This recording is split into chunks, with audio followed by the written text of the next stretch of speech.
Hello everybody and welcome back to the North American 2v2 Brawlhalla Summer Championship. We just finished off with an incredible European 2v2 championship. Did you catch any of that, Frones? Oh, I was watching almost all of it, man. Addy Mestic is a monster. I mean, that comeback, taking everything down. 9 games from the losers all the way to the winners to the grand finals reset. And you know, now we went from that and we are going to see even more with the North American 2v2 portion of this. It's going to be, it's just keeping it all going, you know, just keeping the hype rolling, moving right into NA. It's going to be sweet. It's going to be very, very good. So why don't we cut over here to the bracket? We're going to see all sorts of things, phenomenal things with this game. We're looking at that bracket. Look at the names here. Oh, we got Eggsoup, LDZ, Eythrow and Cyclist, Remy, and Boomie, you know, Stdx, Remy, and Denial Boomie, Tybo and Blood Diamond, you know, Tybo being a really old name from quite a long time ago, as well as Hyper Hero. We've got, I can't read it, looks like Duffin, Crocky and Doppy, you know, a classic Vex duo from such a long time ago. I mean, you're looking at the bracket and you're seeing these. All of these are just names, you know, they're names, you see them, you're like, I know that player, I know that player, I know that team, you know, I know those sponsors, and it's more and more setting up for just incredible gameplay. I mean, the expectations are high, and we know that they're gonna be met. It's a very fun time, especially, I mean, that's the whole idea around 2v2, you know, it's watching your favorite players play together in a completely different setting. I mean, it doesn't play the same as 1v1. 1v1, you know, you have your mind games. Sometimes you wait out an attack somewhere, but in 2v2, you can't wait for anything to happen. It's constant action the whole time. You have to be aware of all 3 other players at the same time because your teammate, I mean, I know I do it all the time when I play twos. I hit my teammate all over the place. But sometimes that's on purpose. Sometimes that's how you save. But we could see some of that. We could maybe not see some of that, but we're going to move on into this game in just a moment. We'll be starting off with Eggsoup and LDZ versus Eythrow and Cyclist. Man, and these are some huge names here. Of course, Eythrow and Cyclist, 2 Fable teammates. Fabled, I suppose you could say. No pun intended? No, definitely pun intended. They have been teammates for a long time. And Eythrow and Cyclist were both picked up by Fable, I believe, around the same time because they were such a ingrained group in terms of 2v2 team play. Mean, they've been playing together for a long time. And you can see them starting to lock in their picks right there. You know, you got the Algrim pick out there on Eythrow. You got Ragnar out from Cyclist. We're waiting to see what LDZ and Eggsoup are going to come at us with.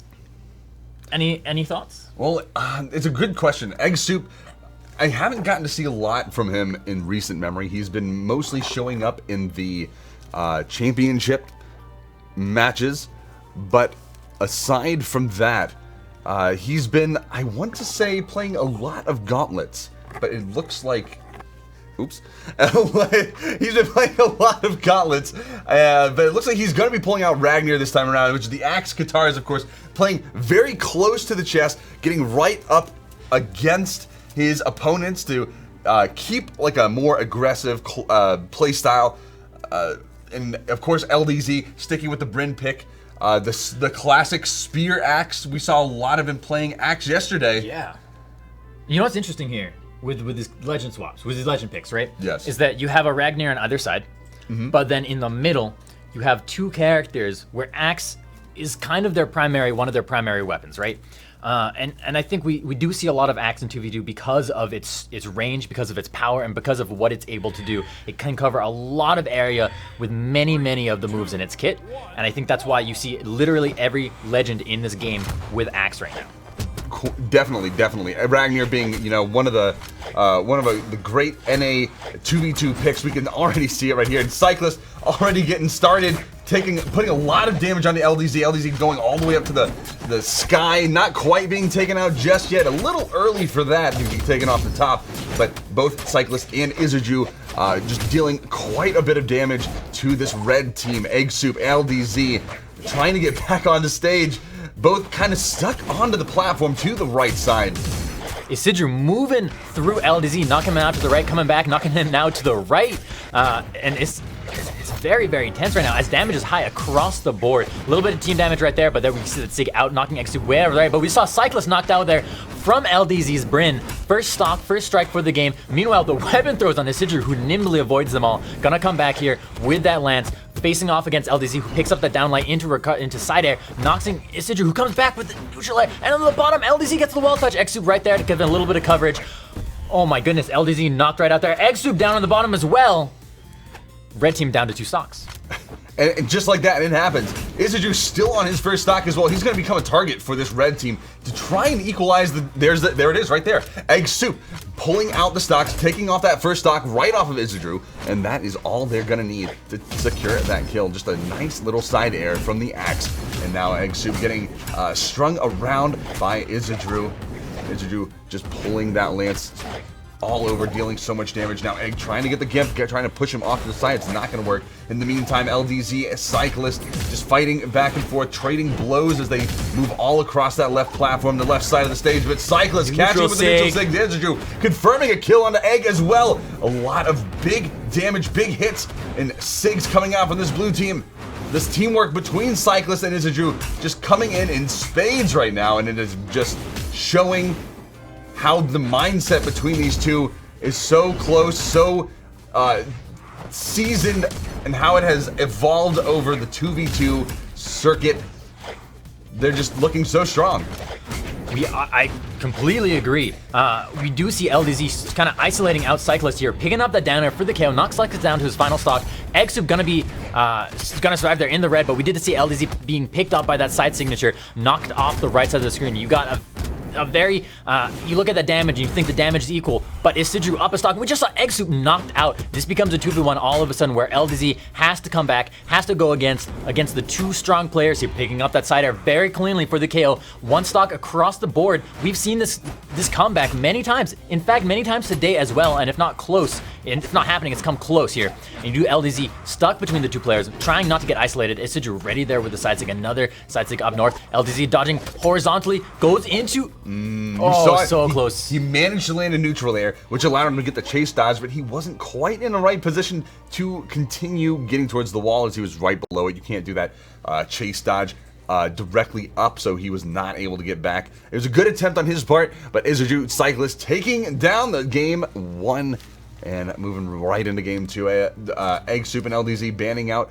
plenty of these maps. It's Grumpy Temple, King's Pass, Great Hall, Thunder Guard, and Shipwreck are all out. Twilight Grove, Blackguard, and Mammoth is all that's left, and they are mulling over the decision, but it's gonna be Blackguard Keep, and we're going right into it. Only 1 legend change. We got the Wu Shang out from Eggsoup here, and we'll see how this rolls in. He got that extra force, sacrificing a little bit of dexterity for that extra attack power. Wu Shang, a lot of versatility, has those gauntlets, has that spear. We're gonna see exactly what he's able to do in there with this legend swap. Well, one of the things that Eggsoup used to play is gauntlets quite a bit. I mean, he played a lot of Val, a lot of Wu Shang in the past, so watching him pull the gauntlets out again is kind of refreshing. It's something, a little bit of a callback to what he used to use, at least last year when we got to see more of him in tournaments and such. But now Eggsoup 1v1ing against Isidru. They're splitting off the side, and LDZ with such a clean downlight Sarah combo. Now just moving right into Isidru as Egg tries to push Isidru over into LDZ, but it looks like they're going to be splitting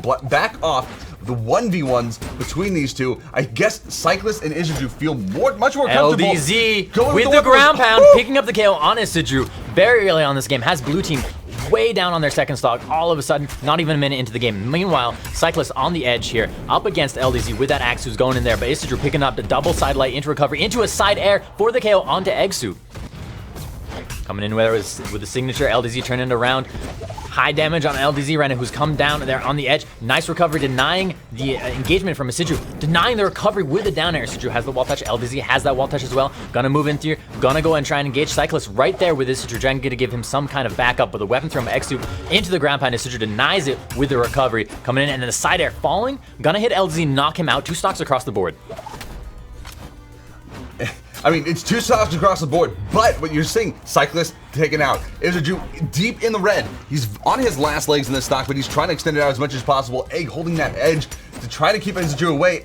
Well, he's not even going for the kill right now. Basically, what LDZ and Egg are doing, keeping Eythrow off on the side, containing Cyclist and trying to build up as much damage on him as possible while they have Eythrow in a very high damage situation. I mean, if they can get Cyclist into the red before killing Eythrow, killing Cyclist or Eythrow at that point leaves them with essentially 1 stock left. But now Eythrow, fresh stock, 2 1v1s, LDZ and Egg both 1 full stock ahead, extending their stocks out tremendously. And Cyclist now working off this kill that Eythrow contained onto Egg, and now it's just Eythrow, Cyclist splitting off again. Nice Starlight into recovery there from Eythrow onto LDZ, who's coming down here. You see the blue team sticking together, staying as a unit, because if they're together like they can move across, away from each other, and create that interior setup for, you know, for that team combo, for that black hole. We do see Eggsoup getting there, denied on that side air from the down air, like from Eythrow, who's coming here. Goes under the Sig, gonna get punished by the double spear here, and Eggsoup right there, confirming the KO on the Cyclist. All that's left right now is Eythrow, and there's a side air with the weapon throw. Eythrow on the air, goes for the recovery. Eggsoup ready there with the recovery, but the grab cancel, gonna get punished with a double down air. LDZ going down deep for it. That was clean. They managed to clean up their act this time in the 2v2, and the teamwork showed between LDZ and Eggsoup, doing a lot of containment procedure in 2v2. Something that's very effective, you know. We saw it a lot in the EU scene as well, just pushing someone off stage, forcing them to spin their jumps and recoveries, spending time getting back while they can just 2v1 the other person still on the stage, contain them, force them into a black hole while their teammate is recovering so they can't get the save. Very good stuff coming out from LDZ and Egg this time around. We're going to see Cyclist maybe choosing to swap a legend here. Go for the double Ulgrim, double Axe, double Lance. We've seen the Lance out here before today. Just that the horizontal motion, the horizontal ability, the ability to move your opponent and set up for the team conversion can be so powerful in the right hands. And you know the right hands could very well be Eythrow and Cyclist here. And you know, if now everyone is usually adjusted to seeing Cyclist play Ragnar with the guitars and axe, but if he's been practicing Lance secretly, you know, things could be pretty grim for LDZ and Eggsoup. Right off the bat, LDZ picking up a nice string on both of the blue players, getting some early damage. Eggsoup right there to keep it going with that neutral light. Eythrow now with the Lance, coming in here with the side air onto LDZ, knocking him down. Cyclist ready there with the down air, moving through, goes with that down signature. LDZ ready with the side air, going into the, moving up through here. Really trying to focus down Eythrow at the moment, but Eythrow not having it. Picks up that side light, but the evasion there, but the side signature gonna knock Cyclist out to the right side. Gonna move in through, go for the down air, the recovery from Eggsoup, knocking Cyclist up. Eythrow up, gets KO'd right there. That is the first stock very early in this game, less than 30 seconds back on the clock. Downlight into side air from Eggsoup onto Eythrow, who's going to recover here with the down air. Another down air from LDZ, looking for the KO, picking up the KO with the axe throw, and that's going to put the blue team both on 2 stocks. I mean, getting down this early is pretty debilitating when you think about it. 2v2 is a completely different beast than 1v1, and to have 2 players to worry about, that's double the damage that can be put onto you at any point in the game. So being down this far, they need to find the kills very quickly in order to even this game back up and get back into Eggsoup with a beautiful side air, gonna knock Eythrow off to the right. LDZ ready there with the down air. Oh my goodness, what a play right there. And the side stick from Eggsoup, and then Eythrow ready with the turnaround on LDZ. Cyclist down to 1, LDZ down to 2.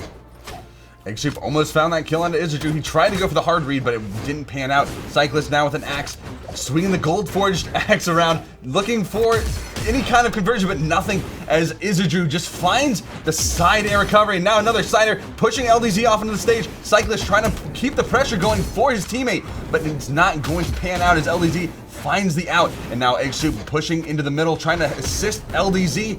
Cyclist trying to assist Eythrow, help him get back on stage, putting pressure from the back, and it is going to work as they reposition onto LDZ. LDZ trying to get the kill, and there it is! Ground pound on to Eythrow, and now Eythrow on his final stock. Cyclist approaching red on his final stock. It's looking pretty good for this red team. LDZ and Eggsoup. Oh, Eggsoup pushing Eythrow off on the side. Eythrow looking to get the kill with the axe. The Sarah coming out. Oh, and the ground pound coming out, trying to catch LDZ, but it is not going to be enough. Eggsoup, can he get back? He does return to that wall. but it does give the blue team a lot of time to work out. But the side air onto Eggsoup knocks him down to his final stock. Eythrow and Cyclist holding on firmly to their final stocks here and really trying to turn this around onto LDZ and Eggsoup. You'll notice LDZ in the red here. Watch Cyclist as he comes around here, goes in for the sidelight, knocks him out, and now Eggsoup is open there for that 2v1. Allows Cyclist to get in there, get that lance, comes through with that sidelight, but the side signature from Eggsoup KO Cyclist becomes a 2v1 all of a sudden with Eythrow on the back foot. There's a downlight into the recovery, into a gravity cancel side signature, nearly KOing Eythrow, but as he comes back, he falls into an unarmed recovery, KOing LDZ. And Eythrow already trying to get, but no, Egg turns it around immediately, throwing out the ground pound, reading out that down air from Eythrow to secure the win. What a game, and you can look over here on this replay. This is from very early on, where Eggsoup just found that extremely early kill on Eythrow, and you can already see, Eythrow turning it around. And Eggsoup, I guess this was the very end there. You saw that KO where he converts into that gauntlet and kind of ground pounds there at the end. I mean, it is a best of 3. We did see that go to a game 3, and that was a pretty close match both ways. When it comes down to that 1v2, it's always a really, really tough decision. Indeed. But now I think we're going to be looking up close at the next match soon, and I believe that is going to be Stdx's Remy and Denial's own Boomie versus Tybo in Blood Diamond, I believe. So I think they're going to be up next. I want to point out that this Satori skin is very fresh. It's actually the first time that I've ever seen it, and it is very cool. It's an awesome skin. You know, the big hair, the kind of badass face paint, looking very, very awesome. You have the super awesome sword. It looks like it's kind of dipped in something at the end, almost like a poison. I don't know if that's actually the case. Kind of looks like that to me, but it looks super, super, super cool. You know, that would make sense with the Tori's kind of whole like ninja thing that she's got going on. We do have, like you said, we got the double Bovar out from the from Send to Destroy X. Thank you. From Remy and Boomie here, which is always an interesting choice. You got the double hammer, you got that double sword. We saw it a little bit in that EU tournament here, which is actually like a quite a scary prospect. As you come through, the hammer gives you so much power, so much. Those aerial moves are just absolutely destructive if you're not careful. Indeed. But you know, we got both of these teams all set and ready to go. We can look at these. We can look at all these character picks. I mean, we've seen a lot of the double Bodvar composition being very strong. You know, the double hammer, double sword, the sword giving a lot of room for those neutral light black holes. The hammer having those side light black holes. The stomp being a fantastic tool for team combo setups. The double Bodvar comp is an extremely solid 2v2 comp. I mean, you can't really go wrong with it. You can't go wrong with it. I mean, you said it yourself. The setups with those weapons both are just all over the place. You know, you can trip over a setup because there's so many of them with that double sword and that double hammer. And it goes to, you know, you should say also that we're looking at that red team. We're looking at you know, this Bodvar and this the Satori, and it's, you know, you also have that double sword, you have that hammer with Bodvar, but you also have the spear, and you have that range, you have the spacing potential, and all of that. Oh, definitely. There's a lot to be seen here, and I mean, there's, of course, tons of compositions, tons of possible ones we could even go into, but that doesn't matter right now. We got the stage striking going down right now, a lot of these stages being banned, and it looks like Blackguard, Keep Mammoth, and Thunderguard are going to be it. Ooh, let's see what they picked. I was looking away. Here we go, spawning in on Small Mammoth. If you guys haven't noticed, the background is actually a mammoth fortress. I blew my mind the other day. Kind of a fun little thing right there. We're gonna see hammer pick up early from Blood Diamond. We're gonna see that sword pick up from Boomie right over there. And early game, looking for a way to engage. Tybo and Blood Diamond sticking together. Look at them spacing out slightly, ever so slightly, to try and get the blue team in between. Deep ground pound out there early on. Remy on the edge.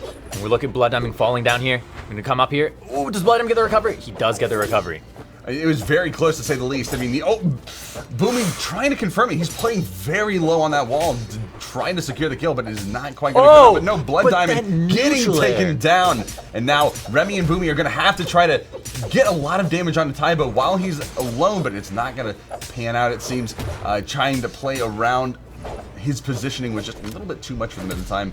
And now it looks like Boomie and Remy are going to be double focusing on Blood Diamond, as Blood Diamond just finds the one out to knock both of them away. We do see Blood Diamond isolated here. Boomie really low, running out of jumps, gonna lose that stock. Oh no. Remy here in the red, hanging up, gonna survive, force a little team damage on the red team. Does get KO'd right there, but we're seeing this black hole set up just a little bit, the team damage, the team conversion right there. Boomie escapes it, Tybo ready right there, but the recovery from Remy up into the sky. Blood Diamond also in the sky. You see these two players vying for this KO. There's a down air into the neutral air. Nice conversion from the blue team. Goes in for the side air, but Blood Diamond dies with a recovery, but another side air gonna KO Blood Diamond, pull him down, not to his second stock, to his final stock, to his last stock. We are less than 2 minutes into this game, minute and a half right now, but we see Tybo knocked out right there to stock number 2, just the same. So that's actually a very interesting position they were put in, because Tybo having 3 stocks for most of the match, technically speaking, they were even in stocks. But if Blood Diamond was to go out early, that's, you know, a whole thing where Tybo having 3 stocks versus the 2v2 of Remy and Boomie.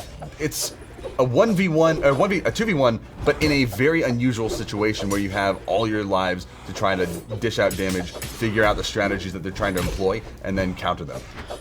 Up at the top there, we nearly saw a KO with that recovery, but no one felt. It was very, very close. Damage across the board is high at the moment. You see lots of gravity cancels coming out. Remy and Boomie holding that central platform, the downlight into the ground pound, while the side stick comes out from Boomie for the KO onto Tybo, but then the down air comes out from Blood Diamond for the KO on Boomie. I mean, it is hit for hit, knock for knock, but the gravity cancel, neutral, heavy attack right there, unarmed, KOing Blood Diamond. Blood Diamond is out. We have Tybo here on 1 stock, falling down low, going in for that down air. Remy fishing down low as Boomie holds the top of the fort. It's tense right now, this 2v1 situation. If Remy gets knocked out here, it's going to be a lot more even. Tybo looking to do it here on this left edge, but there is the gravity cancel side signature, all the signatures from the Bodvars. It is side signature city right now. They know that's all they need to set up for this KO. Now Tybo, he's playing on the wall. He knows it's his last bastion of hope, sticking right here. Oh, the recovery coming out in clutch, but he still has to touch the wall. Boomie playing a very dangerous game, making sure that grabbing the wall is a chore for Tybo. And now he's looking for the weapon. Boomie is, I guess, something happened. That's it. It doesn't matter though. Remy finding just the quick kill. And that's going to be the round number 1, going the way of Remy and Boomie, of course. And they will be moving on in a second to round 2 to get this underway. I wonder if they have any legend swaps, or maybe we might have a legend swap. You know, it's always interesting to see that first game, Mammoth Fortress. It's a very neutral stage, like we said many times in the past, and it's all about figuring out the opposing team. It's figuring out what their strategy is, how they're going to use, you know, the movement and the kit of the legends they chose. It's all about the composition. And the compositions all lend themselves to slightly different play styles, depending on like what weapons that you can pick up, whether or not it's like the hammer. It's the duality of using one weapon with another weapon and how they mesh together. What attacks lead into certain attacks. If I use Qatar Sidelight and push my opponent forward, and my teammate has a hammer, he can use that stun time to stomp into something else, and then, you know, from there back and forth.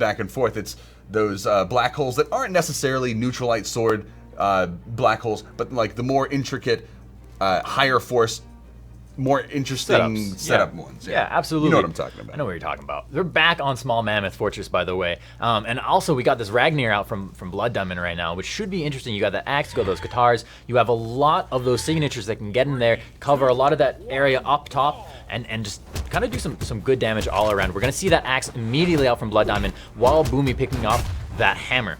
Blood Diamond falling through here, dodging through. Tybo up there with a spear, trying to outspace them. Boomie hanging back, goes in for the signature. Tybo ready there with the sideline. Meanwhile, on the right side, we got Remy going for the ground pound, but Blood Diamond coming in here, trying to help his teammate, going back to Remy, trying to keep him away. Remy, though, with the side airs, has been pushing the red team quite far. The spacing is very, very accurate, but the neutral air into the recovery with a weapon throw, putting out good damage on Boomie, who's there with a falling side air. Now, we do see Tybo out on the right side, trying to recover here. Is Tybo with a ground pound, picking up that KO 30 seconds into this game. I mean, very quick stuff. That's the high octane play. That huge potential to kinetic energy transfer that you see in these 2v2 games. And now Blood Diamond trying to find a weapon. Tybo kind of covering for him just a little bit in order to make in order to allow him to pick up that weapon. Now off on the side. Oh, that Remy ground finding pound. the ground pound down the push-off column. Blood Diamond in trouble as Tybo finding his own ground pound as well. Remy trying to secure a kill as they're still low down on that wall, but the team KO right there is Boomie going for the unfortunate. neutral signature as Remy was going for the attack. Very unfortunate for the blue team, but stocks are fairly even at the moment, and you are looking at this very even damage spread as well. Teams kind of recollecting with the samples, just now splitting up for that rotation. Boomie and Remy trying to isolate Tybo, now trying to isolate Blood Diamond. Remy coming down to the right side, has Tybo right there. Tybo without a weapon, falling down. The weapons are falling. The sky is there. Remy going up with that neutral air. Boomie sets up for that side air. You can see right now Tybo and Blood Diamond trying to contain Boomie and Remy in the center of the stage. That gives them advantage for setting up for black holes and other styles of team setups. But it looks like Remy and Boomie did a great job of disrupting that. Boomie finding the down sigs, trying to get those high spikes. Tybo doing a great job at saving Blood Diamond, keeping him alive for the moment. Blood Diamond also finding a weapon, but that is Boomie securing the kill with the sword recovery. And there's Remy, the sword side air right there for the KO onto Blood Diamond. We are seeing the red team all in the red at the moment. Remy and Boomie holding comfortable up top here on their second stock. There's Tybo moving in here, dodging through, picking up that signature onto Remy, knocks him far out to the left. Remy there with the follow-up, but Tybo saying, no, I'm here, I'm gonna save you. Sigs coming out a lot from these Bodvar Sigs. Looking to cover a good around area. And the slide, Tybo not having it, and then the double recovery, which ends up with Remy getting KO'd off the top on the left side. Blood Diamond very much in trouble. He's deep in the red, approaching the black hole. No, Tybo's gonna just stuff him out the sky, and that is gonna be that's going to be Boomie on his last stock now. Tybo, Blood Diamond trying to hold on to their stocks and extend them for as long as they can. It's all one stocks across the board. Boomie and Remy trying to contain Tybo and Blood Diamond in the center. And it looks like Boomie is going to have to retreat a little bit off stage. Remy not quite coming to his rescue as Blood Diamond and Tybo put so much pressure down on them. Boomie trying to convert it. Getting the counter hits in. Finding a signature here and there. We do see a very even damage spread at the moment. Boomie holding comfortable in orange, going off against Tybo, who is knocking him into Blood Diamond with a nice conversion with that unarmed recovery. There we go, everyone with a weapon except Tybo hanging back here. Boomie going for the recovery into Blood Diamond, goes in for the neutral air. Blood Diamond too high though, not gonna get caught by it. The signature's coming up, Blood Diamond falling to the side air.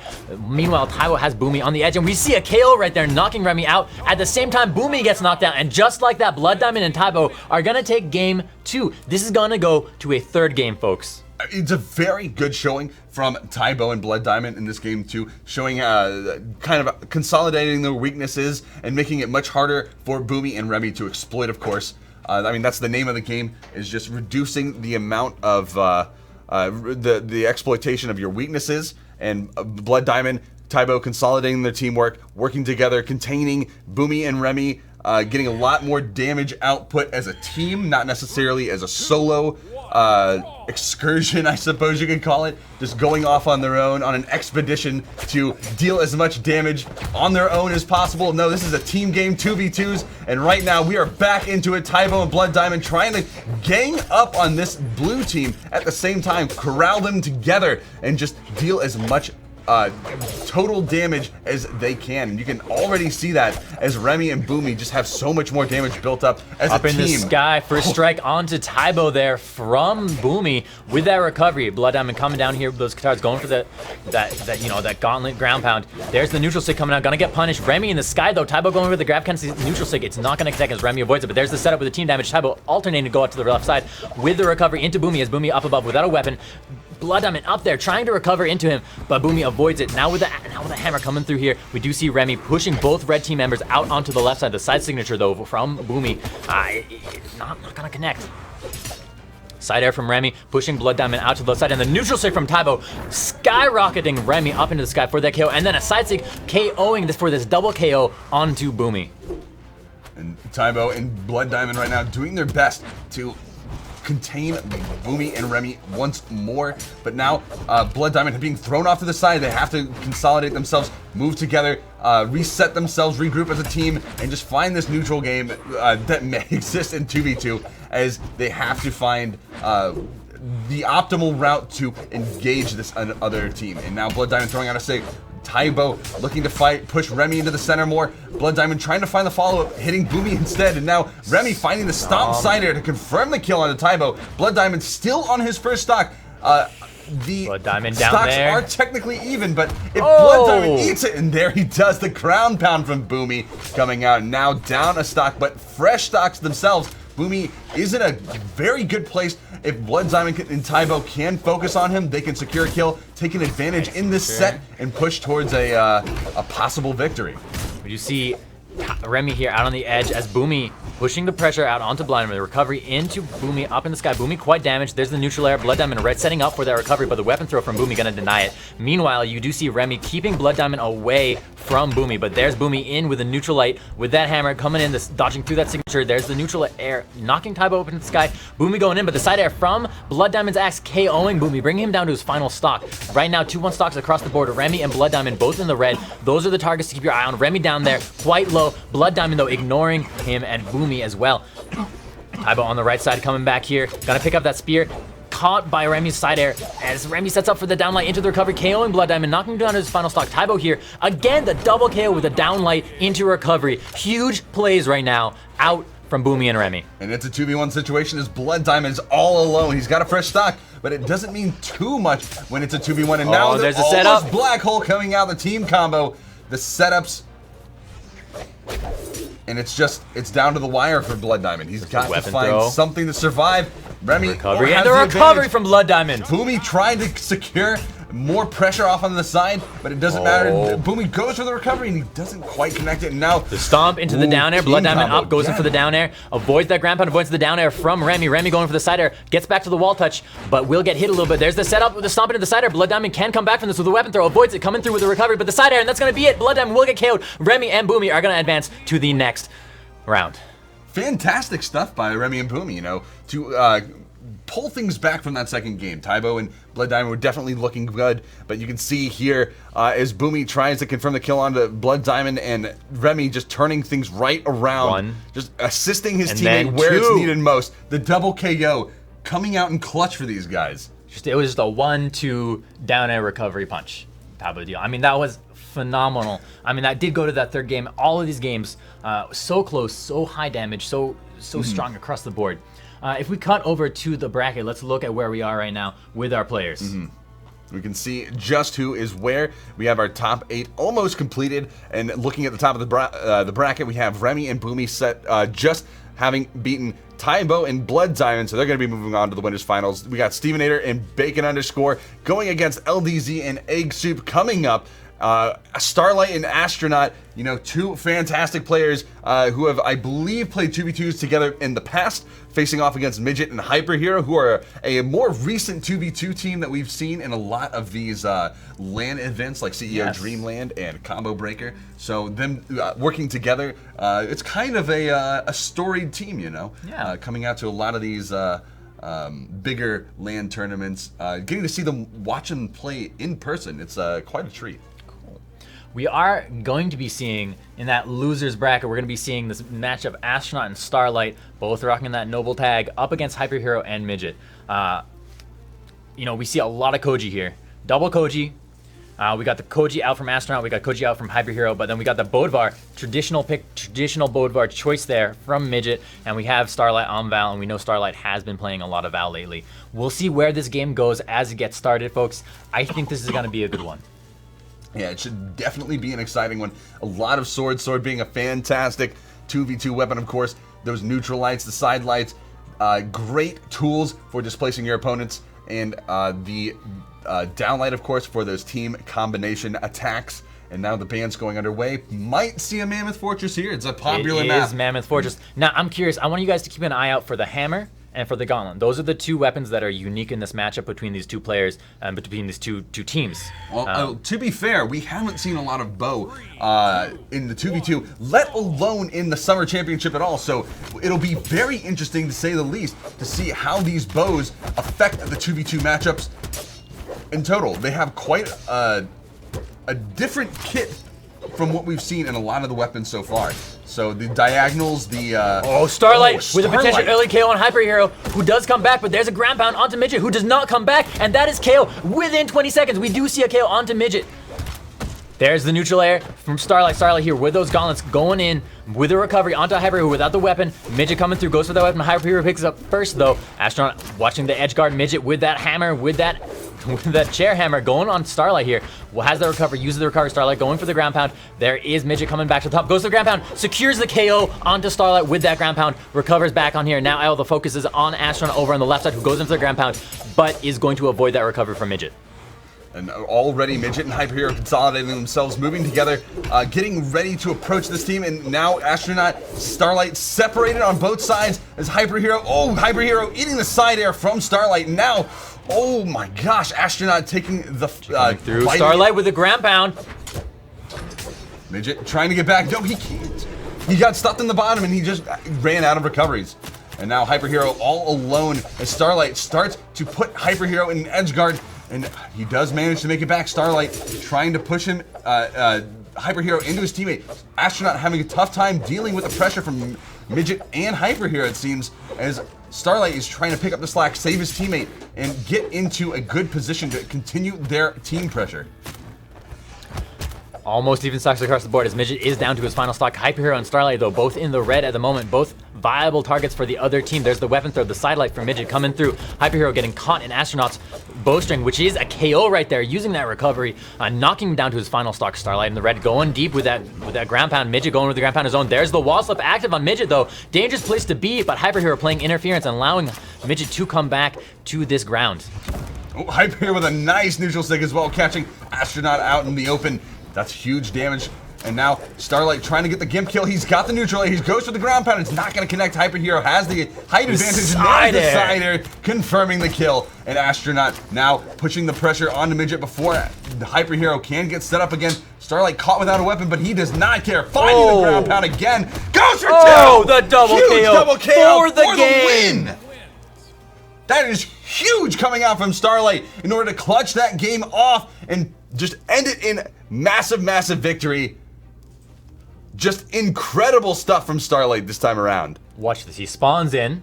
He's set up here, unarmed, without a weapon, goes for the ground pound, catches on Midget with the weight, and then the ground pound again onto Hyper Hero right there for the game. That's what makes 2v2 exciting. It's just those incredibly fast-paced, instantaneous, just double kill moments off onto the side. You got all four players fighting on the wall. I don't think there's any other fighting game that does anything like that, where there's just so much playable space that isn't just on top of the stage. You don't see that anywhere else, and it's so incredible to watch. I mean, it's because the control you need to have that finesse on the edge, it's a lot of control. To be in control there, it takes so much skill, so much practice, so much dedication.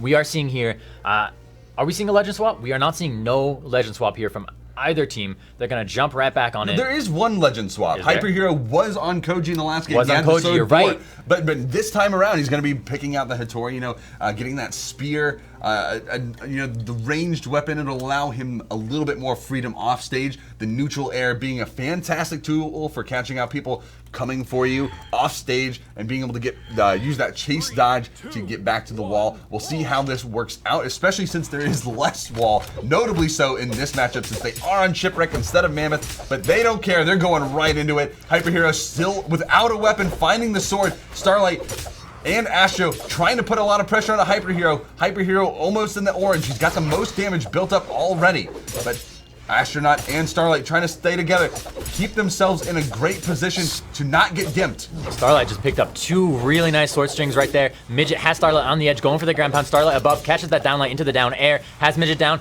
has guarding this edge right here. As you can see, Hyper Hero trying to run interference allows the Midget to come back up, but Midget and Hyper Hero are both going to be out on the right side of Shipwreck Falls right now. Meanwhile, Astronaut changing the focus over to Midget. Starlight picking it up. Astronaut catches it and throws him the other way. But there's a side air knocking Midget way out in the sky as Starlight and Astronaut knock Hyper Hero on the other side way out into the sky again. There's the down air. Hyper Hero recovers, but the down air from Starlight really knocks Hyper Hero through as Starlight with a clutch dodge through the ground pound from Midget's hammer. And actually the KO on Hyper Hero, who was unable to recover from that down air earlier. And the double KO onto Midget. Starlight and Astronaut right now are playing at the top of their game, still on their first stock, really, really pushing the opponent as hard as they can. And Hyper Hero now trying to fend off Astronaut and Starlight from both sides as Midget tries to get back on stage to help his teammate. Starlight and Astronaut are doing a fantastic job at separating Midget and Hyper Hero from each other to just keep this pressure going, keep these team combination trades. Oh, and Astronaut and Starlight getting a lot of damage on the Hyper Hero as Midget comes in clutch with the double kill. The side stick into the neutral stick, getting both Starlight and Astronaut at just about the same time to even the stocks. But it isn't enough because with those fresh stocks, they have so much more freedom in terms of where they can position themselves. Whoa, that double kill right, the gravity cancel downline into the recovery. They just took both stocks at the same time for Midget and Hyper Hero. That was insane. That is the only response to what Midget just threw down. I mean, he threw down the gauntlet, but this time, Astro completely picked it back up and threw it back in their face, saying, no, this is our game now. We can also get those double KOs. Even flashier than you can. Oh my goodness. We do see Hyper Hero on Umbra now going up against Starlight. Meanwhile, Midget connecting with that signature, gravity cancel signature onto Astronaut, who's going to respond out there on the left side, looking at that weapon. Gonna pick up that sword. Starlight running interference with that down air. Will get caught by Midget's down air. Goes in, but the down air from Starlight gonna knock Midget there too, who goes for the gravity cancel down signature, but the sidelight into recovery from Starlight. Gonna knock Midget out completely right now. Hyper Hero and Midget have one stock in this 2v1. And the pressure is and building. The ground pound into recovery. Going for the get, but no, he gets the recovery. Astronaut trying to read the neutral stick and it doesn't and the recovery, and that's gonna be it as Starlight Astronaut will take game number 2. Can we take a moment and go back to that double KO right there? The moment where we saw that gravity cancel downlight into the sword of recovery. I think we're about to see it right here on screen, on camera, folks. Look at how smooth this was, this double KO. Their damage wasn't even that high. Right there. Just it's one simple elevator. I mean, you have your teammate, push them into the elevator, and then next thing you know, Astronaut just carries them to the top floor. I mean, that right there, I mean that was a game changer for that match, for that set. To take 2 stocks so definitively like that, not only does it set up such momentum and such forward thinking, but it also, puts you physically in such a good position because you're up 2 stocks just like that. That's all it takes is just one quick little dip into the pool of pressure and just pour the water all over them, I guess. That's a weird analogy. I won't go with that one again. Anyway, look at the bracket quickly for a moment here. Just to see where people see where we are at after that game. Oh my God, what an incredible show that was. I mean, we're looking here. No, first things first. It looks like we have Hyper Hero Starlight and Astronaut moving on to top 8. We also have Noel and Eythrow going to face off against Eggsoup and Cyclist, and the winner of that game is then going to go on to face Tybo and Blood Diamond, of course. And Starlight and Astronaut, the winners we just watched, are sitting in that top 8 quarterfinals, looking to face off against the loser of the game in the winner's side, Stevenator and Bacon versus LDZ and Eggsoup. But first, before all of that awesome summer championship action, we're gonna cut to a 5-minute break. Stay tuned, folks. And we'll be back.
Welcome back, ladies and gentlemen, to the Brawlhalla Summer Championship. We're here in the top 8 of the North American 2v2 bracket, and it's getting spicy.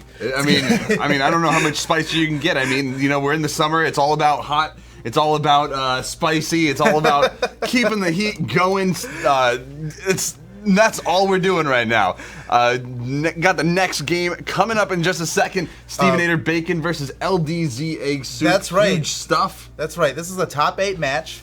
The winner of this moves on to winners finals to play against Remy and Boomie, waiting for them. And this is really going to be a great match. I think we can just get right into it. I agree. We have huge names here. I mean, do you want to talk about some of these players, how big they are? Oh, yeah, I definitely want to talk about some of these players. Let's start off with Eggsoup, who's come back after a pretty significant break. He hasn't played competitively in a pretty long time, but he's been playing. I think it's been since the last championship, wasn't it? Spring championship? I don't know if he was in spring. I think it was winter was. championship. Was it might have been. It's one of them. Anyway, it's both. been a while, and he's one of the flashiest players in the game. Definitely. You can expect some really cool plays coming out from him. It looks like he's picking Ragnar this time. That's going to be pretty exciting. He pulled it out a little bit earlier. He's kind of going with the close to the chest gameplay. He pulled out Ragnar with the guitars before. He also pulled out Val with the gauntlets. So very, very close range, in your face. You know, high octane flashiness. He will attack in many unexpected ways. Additionally, we've got Stevenator, second place in World Championship 2v2 last year. LDZ, World Champion 2016. And Bacon _. He hasn't actually won any of the events coming up here. But he's placed well very much, and he is a team's very good teammate. He's been a fantastic player in recent tournaments as well, making a lot of great improvements. But what we see definitely right now, Eggsoup splitting off, focusing on Bacon, LDZ dealing with both Stevenator and Bacon now, as they are both on that same right wall, and LDZ now fighting against Bacon. It is just swapping targets for both of these teams, and it is keeping everyone on their toes, so to speak. Eggsoup's got Stevenator off the side. He might just get the edge guard here. There it is. Bam! Already in the lead, up by 1 stock. Eggsoup gets the kill onto Stevenator. And Eggsoup now trying to deal with Bacon and Stevenator both on the stage. LDZ playing a little bit off on the wall, and Eggsoup finding the kill so quickly. Well done, Eggsoup. He is the kill seeker out here. So both LDZ and Eggsoup up by 1 stock. They might be playing a little more cautiously, trying to hold on to these stocks and do a little bit more damage while they're ahead.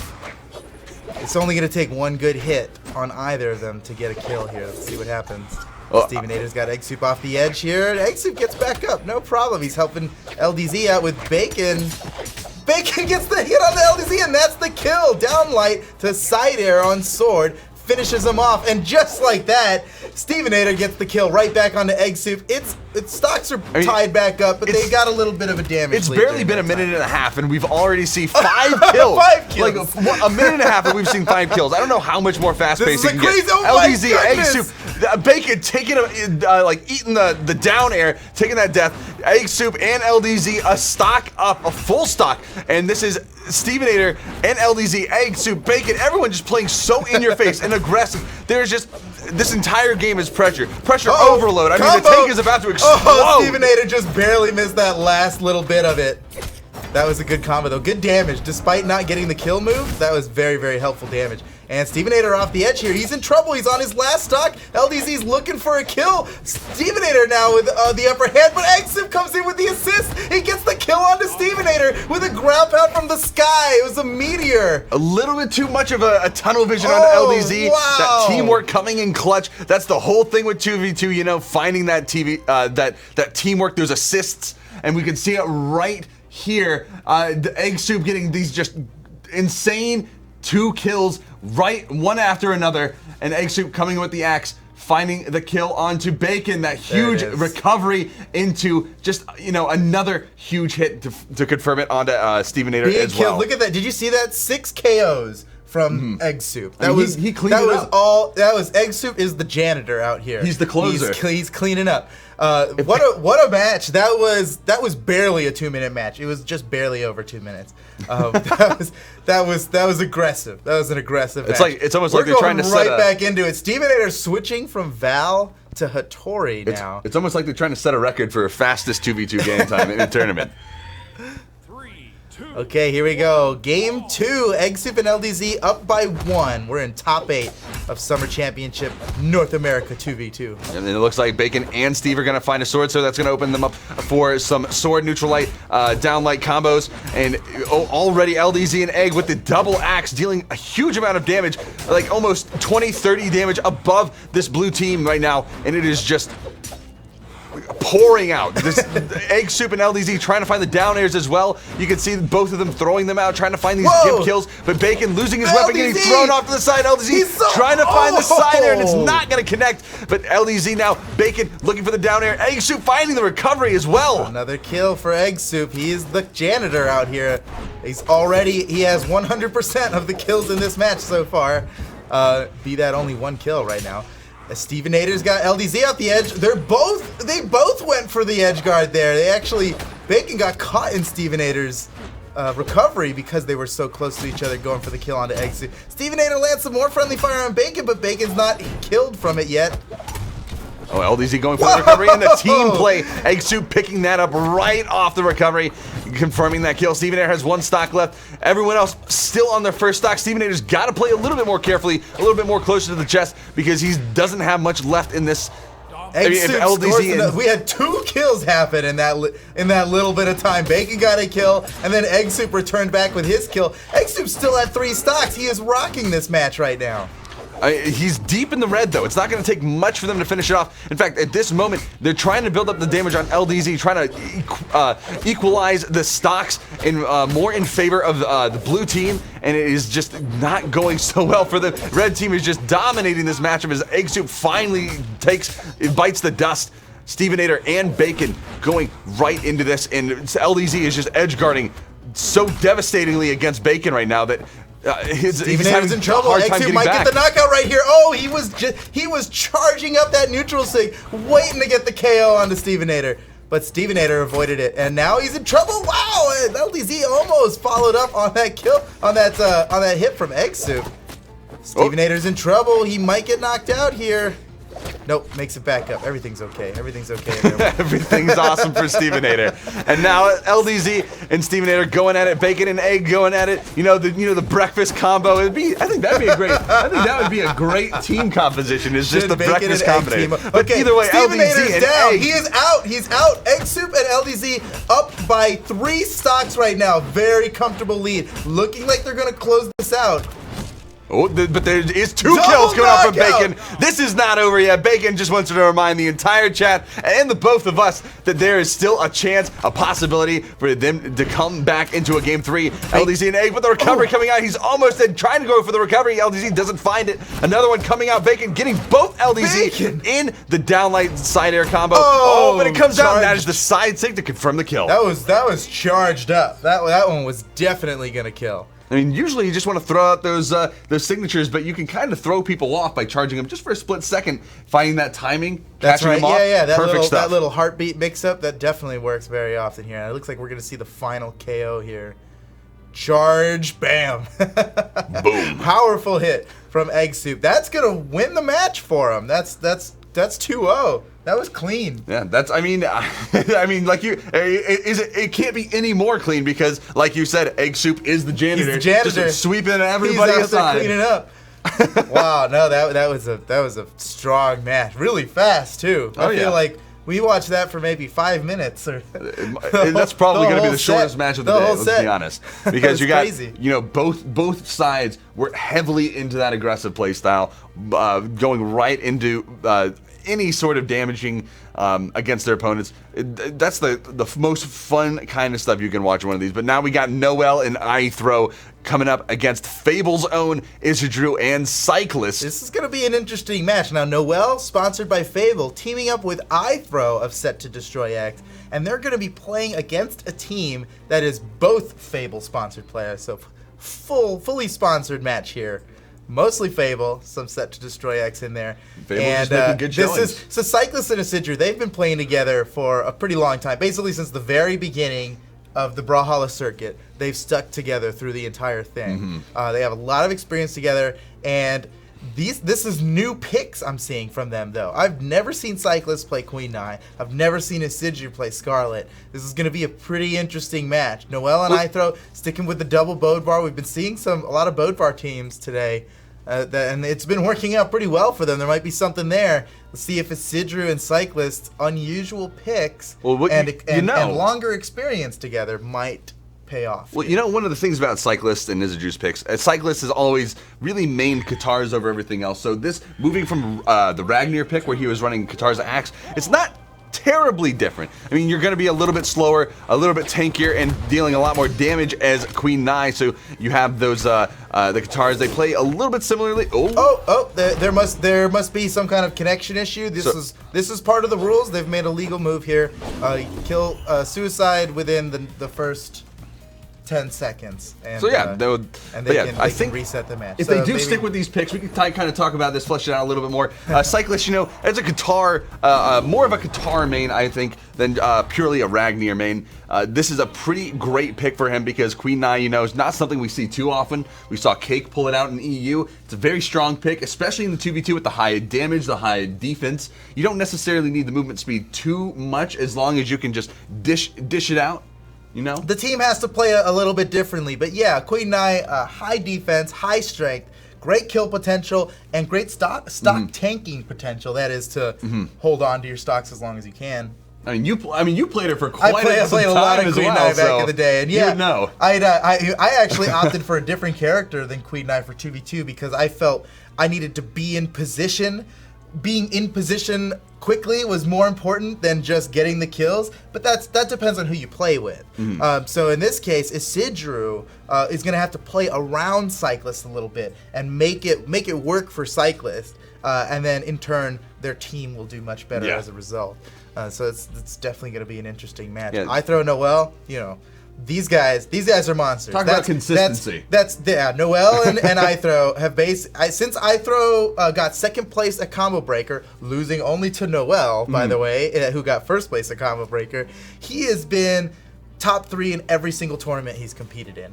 Not only that, but Noel as well. Noel is top 4 at least in every single tournament he's competed in since Combo Breaker, and even before Combo Breaker, really, Noel has the highest amount of circuit points than anybody, and he's a powerhouse. Both of these players are powerhouses. Perhaps on their no matter that's a funny note. No matter what happens, Fable will win.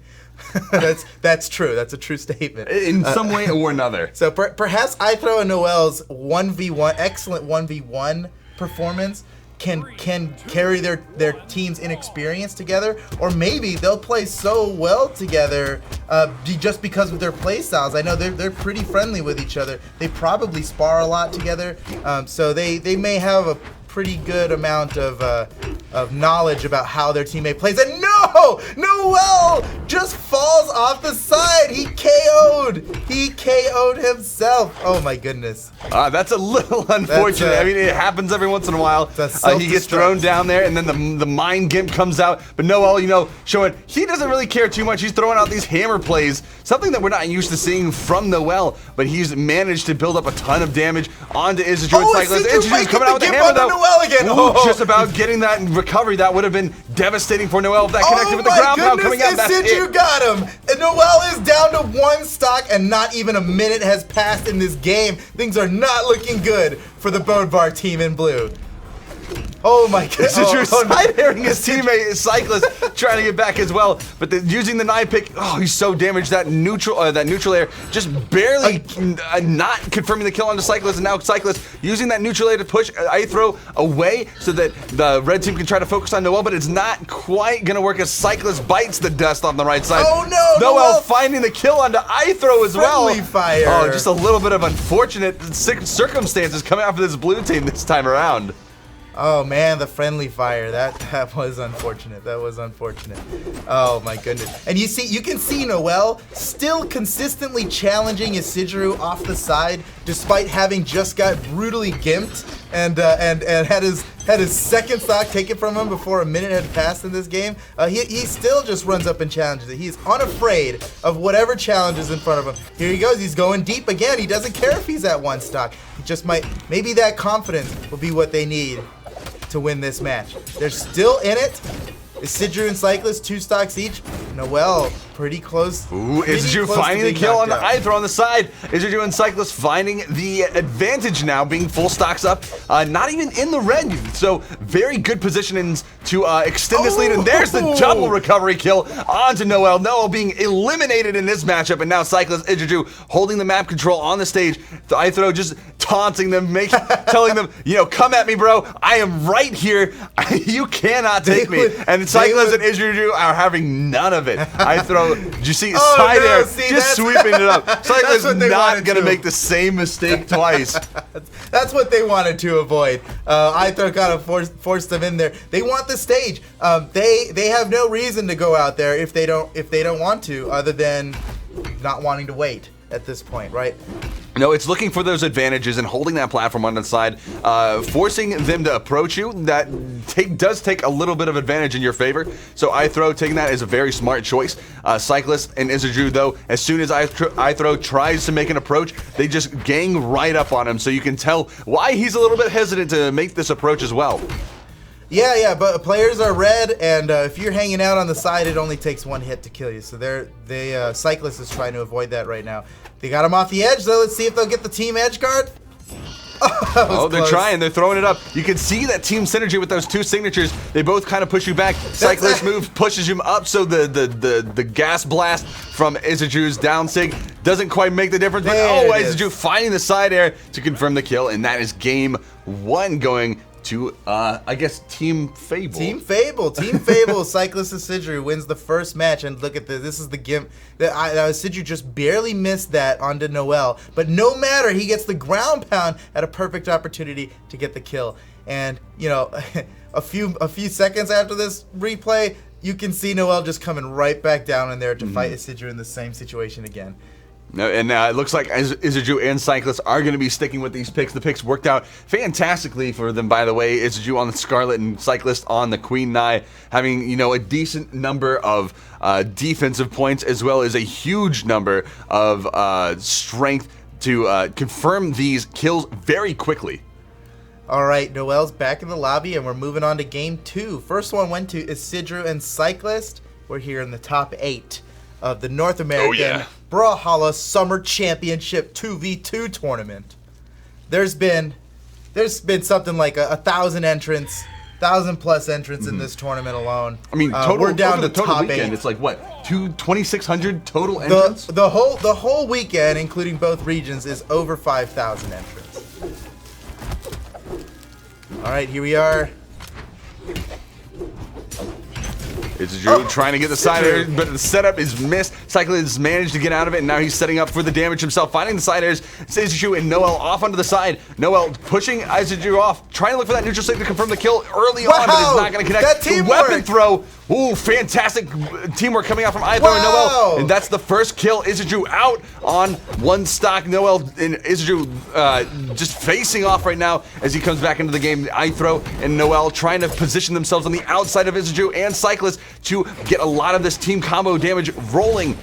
But Cyclist with a fully charged down sig onto Noel. That's huge damage. Noel and Eythrow are playing like really playing like a team right now. Lots of follow-ups off of each other's attacks, and they're getting kills off of it too. It's working out great. Eythrow, he's down a stock more than everybody else, well tied with Eythrow, but he's in red damage. He is in a very dangerous spot right now. He's got to avoid getting knocked out at this point. Noel looking, he doesn't have a weapon, but he doesn't care. He's going in it for those side airs. Eythrow trying to find the recovery, but it doesn't connect. That tiny gap allowed him to get the dodge out, and that string just didn't connect. Eythrow now getting taken down. It looks like Eythrow is trying to stuff it, and the weapon throw coming out in clutch. Eythrow threw his weapon so well that time. He got the kill with it way far away. Used his momentum to guide it. It was just a really, really good throw. Got the kill, and Astronaut's down to 1 stock already.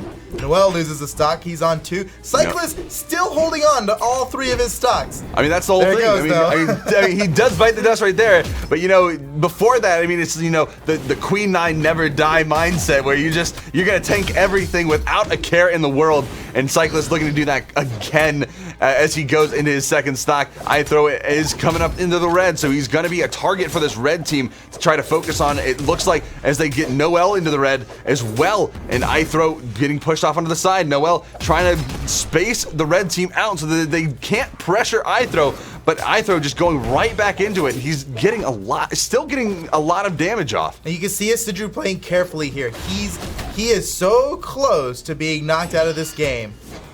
He does not want to go down yet. Noel and Eythrow, but everybody is extremely damaged here. We're gonna see some kills coming out soon, and that's it. Sidra is out. Cyclist has the 2v. Oh my goodness! Wow! What a gravity cancel downsig coming from Noel. He caught him and whipped him right back. Oh my goodness, that was nice. Now you see Noel and Eythrow trying to set up a combo here. They're trying to get on both sides of him. Oh, this could be it. Oh, that was close. That was close. I mean, the setup is definitely there. Cyclist being caught. And, they find it. They find the black hole neutralize. Going off. And then Sig, and that is not going to be confirmed. Wasn't enough. Queen 9 never died, just like you said. Except for then. Then she died. Eythrow got the kill. That was awesome, though. Great combo. Great combo by Noel and Eythrow. Queen 9 never die isn't a fact of life. It's just a saying. So, you know, it can still happen. It's a guideline. It's a guideline, exactly. But now is a Jew and Cyclist. Cyclist looks like he may be considering a legend swap now as Eythrow and Noel look like they're feeling really comfortable on the double Bodvar composition. Jew sticking to the Scarlet, a good pick, you know, high damage hammer play. That's a lot of combo setups. The same for the Lance, and especially the down Sig that can cover quite a bit of space. So we'll see what Cyclist picks, and it looks like Bryn. A very solid 2v2 character with the axe spear synergy. That's right. It's 1-1 right now in this set. Both players are tied, and it's a best of 3. So this is it. Someone's about to get knocked down into the losers bracket. We're about to find out who. Looks like Astronaut is banned out all but 3 stages, and now Eythrow and Noel get to choose from one. And we're getting right into it now as these players are going to be flying in, staring each other down in that pre-game just tension, I suppose you could call it. And now Noel and Eythrow both don't have weapons. They grab both Cyclist, they've taken all the weapons and they're guarding Eythrow finally being able to find something almost 15 seconds into the match. Good. They got some good damage in while their opponents had no weapons. That was a great job. But this just goes to show the skill of Noel and Eythrow as well, just the pure skill, because the damage is still pretty even. That's a good point, yeah. Noel and Eythrow, though, now they're getting a little bit more damage. They're both off stage. Are they going to be able to get an edge guard here? Oh, no! Sidra hits Cyclist with a fully charged side sig. That's going to be a little bit of team damage that they didn't want. Is that the kill? Eythrow is down. He is Cyclist picking it up on the Noel flip and Eythrow both down by a stock. Sidra and Cyclist have got to be loving this early lead here. And like I said, this is game 3 of a best of 3. There's no more room for error here. So Noel and Eythrow are going to have to do a lot to bring it back from this, as Cyclist and Sidra have plenty more hits left on these stocks. Yeah, Cyclist trying to get back. Noel looking for the edge guard. It's not going to connect. Cyclist now with the spear. Eythrow coming in clutch, helping Noel get back to stage. Noel without a weapon, still looking for the kills. Unarmed, having a fantastic hit for securing those kills as well. Recovery, down, ground pound. Noel! Using that ground pound in that moment to confirm a kill. Looking for another one. The down air coming out, pushing Eythrow down off the stage. He's still going to be able to find his way back up as Cyclist neutral sigs him almost for the kill. A little bit unfortunate. Lots of friendly fire from Cyclist and Sidra over here. A little bit of combos from Noel and Eythrow while his teammate was away. That was a good move right there. Just long enough before their teammate got back and was able to interrupt it. Just a little bit of extra damage. Noel scores a KO onto Sidra off the left side there. Eythrow and Noel positioning themselves in the center of the map, trying to hold that map control against Eggsoup and Cyclist as they both get carried in the air by Eythrow's sword recovery. And Eggsoup now trying to get the side stick off, lands it against Noel, but it's not going to be enough. Throwing another one out, trying to catch Eythrow. It's not going to be it. Noel going for the ground pound, not going to connect. Eggsoup stalls it just in time to make it back. He held onto that just long enough to avoid Noel's ground pound there. Noel with a ground pound kill onto Astronaut immediately after. The stocks and damage are tied up right now. Cyclist and Noel, one on each team, have 2 stocks, but they're both pretty damaged. Now, is Cyclist going to be able to make it back here? No, he doesn't have enough. He's down to 1 stock, and Noel is the only player with more than 1 stock in this match. And he's edge guarding Astronaut. Oh, but Astronaut knocks him away and is able to make it back to the stage. No problem. That hammer range just allowed him to just eke out the range to beat him out, and that is Noel taking the last stock. He's got 1 stock just like everyone else now. Everyone's got 1 stock. It's so close. We're on game 3 right now. This is top 8. No one can afford to lose this. Especially down in the lower bracket where we are right now. Whoever loses this is going to be dropping right out. That's it. This is out. They're fighting to stay in the tournament right now. 1-1. Oh my goodness. So this is survival of the fittest. Whoever can take this down, and it's so even. Both of the damages are so close. Eythrow almost getting taken out by Izidru's sidelight recovery. Noel looking to protect Eythrow as he tries to get back. Eythrow having no avenues of approach, but he does manage to find a hammer, his preferred weapon of choice, as we saw yesterday in the 1v1s. Cyclist now getting pushed off. Noel has the edge guard. He has him in the down sig range, but it's not going to come out. He goes out for the downlight instead, and Cyclist finds his way back. All players are so damaged right now. It's anybody's game. Who's gonna get the first big hit? And it's Astronaut. It's Astronaut on the Eythrow. Eythrow is down. Noel has to 2v1 this. He can totally do it though. He has the ability. They're both very damaged. 1 good hit on either of them. You see them separating now. That exact reason they have to separate. If they stand next to each other, Noel, he has the hammer, a signature, a side air even, could take both of them out at the same time. Noel trying to find him, and no! Izidru and Cyclist take it down. They're going to be going on to the next round as Noel and Eythrow are going to be knocked out. 2 of the big NA gods. Oh my goodness. Noel and Eythrow are out of this tournament. Knocked out by Team Fable, Cyclist, and Astronaut. What a play. What a game. Oh my goodness. I can't believe that. I can't believe Noel and Eythrow are out. They're out. That's it. They're gone from this tournament. They didn't even make top 3. This is just another way of Izidru and Cyclist saying, you know, you had your time to shine yesterday in the 1v1. People know who you are over there. Over here, this is our game. We run this town. Wow, congratulations to Cyclist and Astronaut for that amazing game. They're in it. They move on through the lower bracket and continue on. Oh man, let's speaking of the bracket, let's take a look at that. We've got a lot of good matches coming up. So it looks like Astronaut and Cyclist now move on and get to play against Tybo and Blood Diamond for a chance in the losers semifinals. Also down in top 8, Stevenator and Bacon versus Starlight and Astronaut's going to happen. That's going to be a very, very interesting match. I mean, you know, Starlight and Astronaut, you know, 2 solid players. We got to see them play in the winners bracket just a little earlier, where they were just going off. Of course, Starlight going crazy with some of his 2v2 play. His synergies with Astronaut have just been phenomenal throughout. And Bacon and Stevenator, of course, super aggressive. They were playing against LDZ and Eggsoup earlier. Some of the fastest matches we've been able to see. So watching these 2 team compositions, these 2 sets of players clashing head to head, it's going to be a battle for the ages. It's battle for the ages indeed. Astronaut and Starlight. Now they've been a solid team since the very beginning. It's a noble team of the circuit. They are noble indeed. He is the noblest of astronauts. But they've been, not only are they both great players on their own, but they are an experienced team. Starlight and Astronaut, they've won so many events on their own. I think 2nd place Winter Championship, maybe even 1st place. I know they're number 1 on the circuit point leaderboard right now. So let's see what happens here. Astronaut and Starlight versus Bacon and Stevenator, top 8, Brawlhalla Summer Championship, North American 2v2. Here we go.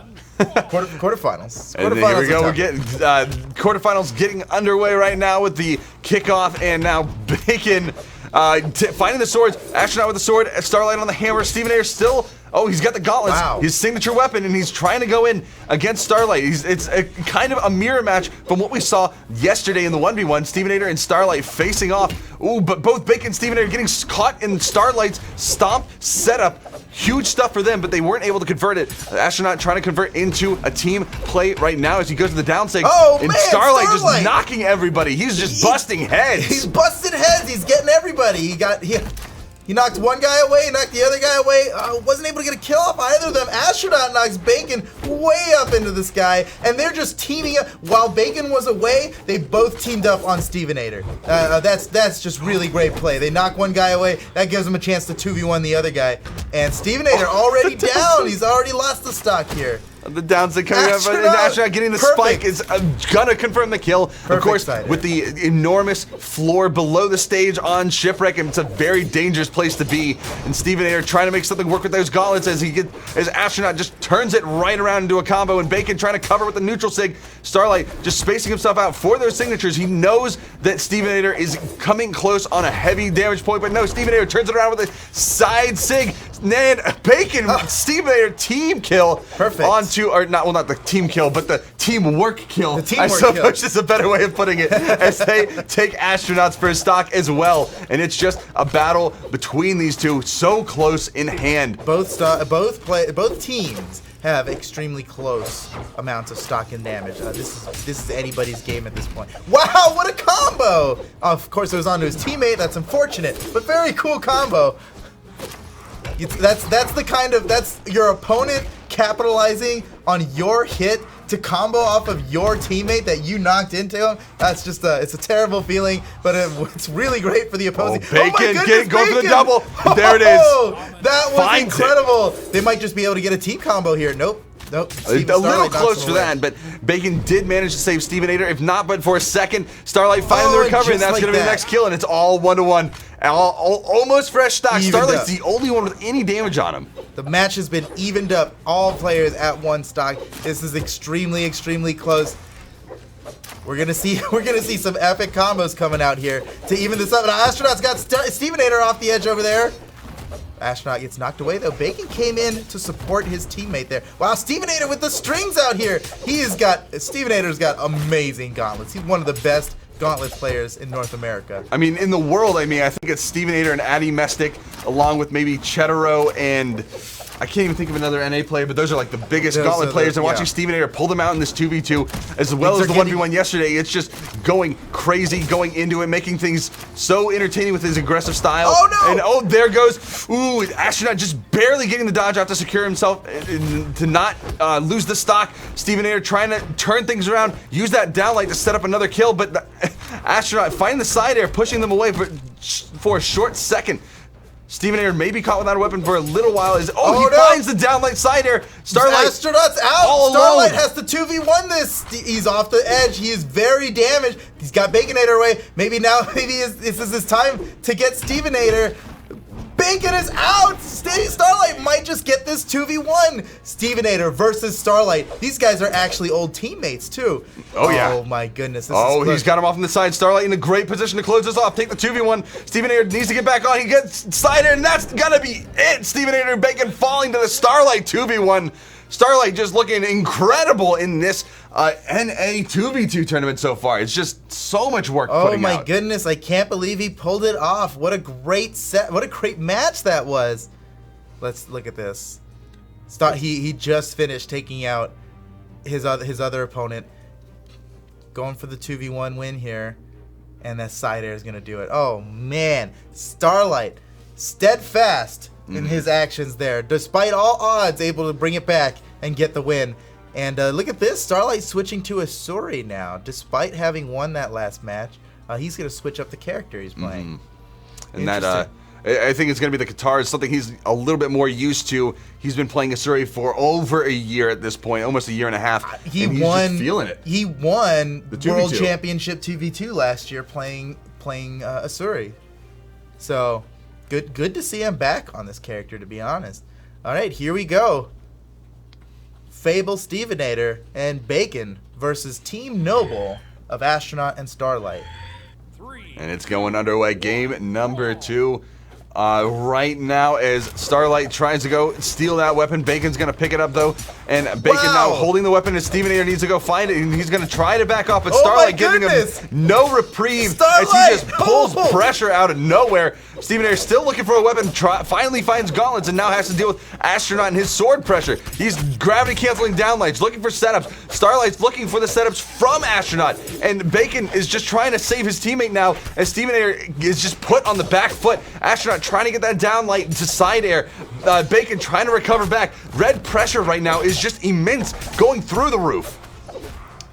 Oh my goodness. Okay, all players with 3 stocks. Stevenator and Bacon, though, a little bit behind on damage. Can Stevenator make it back from this? He is wow, he's able to make it back. He got around Starlight's edge guard as well, but not for long. Starlight gets the kill, and that's a double kill for Starlight. Oh my goodness. Stevenator and Bacon have a little bit of ground to cover before they can get back into this match. They've got to take these guys out without taking too much damage, or they're gonna find this much too difficult to overcome.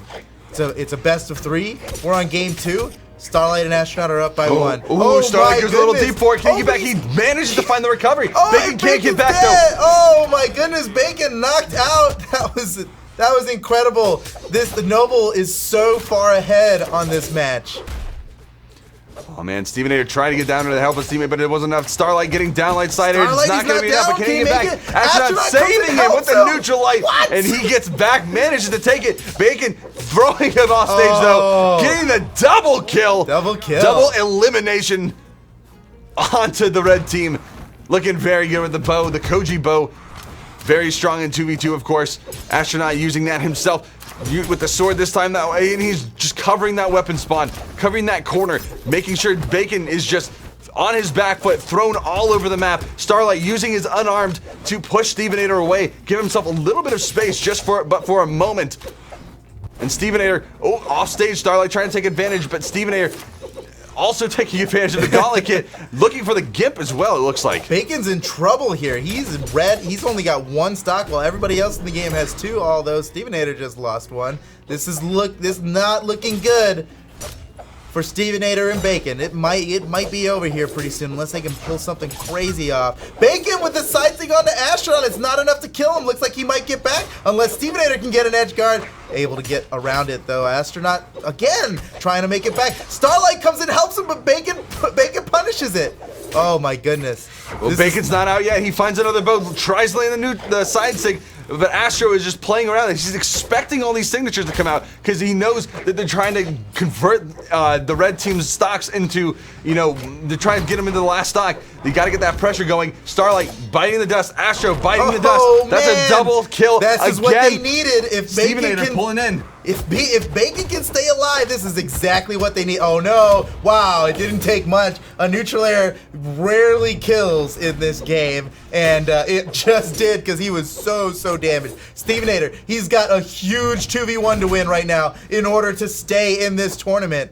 Starlight and Astro both don't have much damage built up on them, so it's going to be a long road for Stevenator to pull this game back in their favor. They need this though, otherwise it will be an elimination for Stevenator and Bacon. That's right. Stevenator off on the side, Starlight looking for that confirm, but Astronaut sparing those D6 is not quite going to get that edge guard as Stevenator makes it back. It looks like he's caught in between a rock and a hard place as the hard place as Astro knocks him into the sky as the neutral sig, and that is going to be the game. Starlight and Astronaut moving on to the semifinals. That's 2-0. They won the match. Starlight and Astronaut move on. And here we can see this is Bacon's epic double kill. Despite losing the match, he certainly fought hard. Here it is. Bam. There's 1. There's 2. Excellent kill by Bacon. Wasn't enough though, because Starlight and Astronaut take the set 2-0. And it is just, it's going into overdrive in this tournament right now. I mean, if we look at the bracket real quick, we see both Starlight and Astronaut gonna be moving on into the semifinals, waiting on that next game. Tybo and Blood Diamond and Eythrow and Cyclist to face off, find out who they see next. I mean, it is this is the road, the journey to the grand finals. We get to see everyone coming up. These 2v2 teams that we've seen so seasoned, all the teamwork that they built over this entire circuit.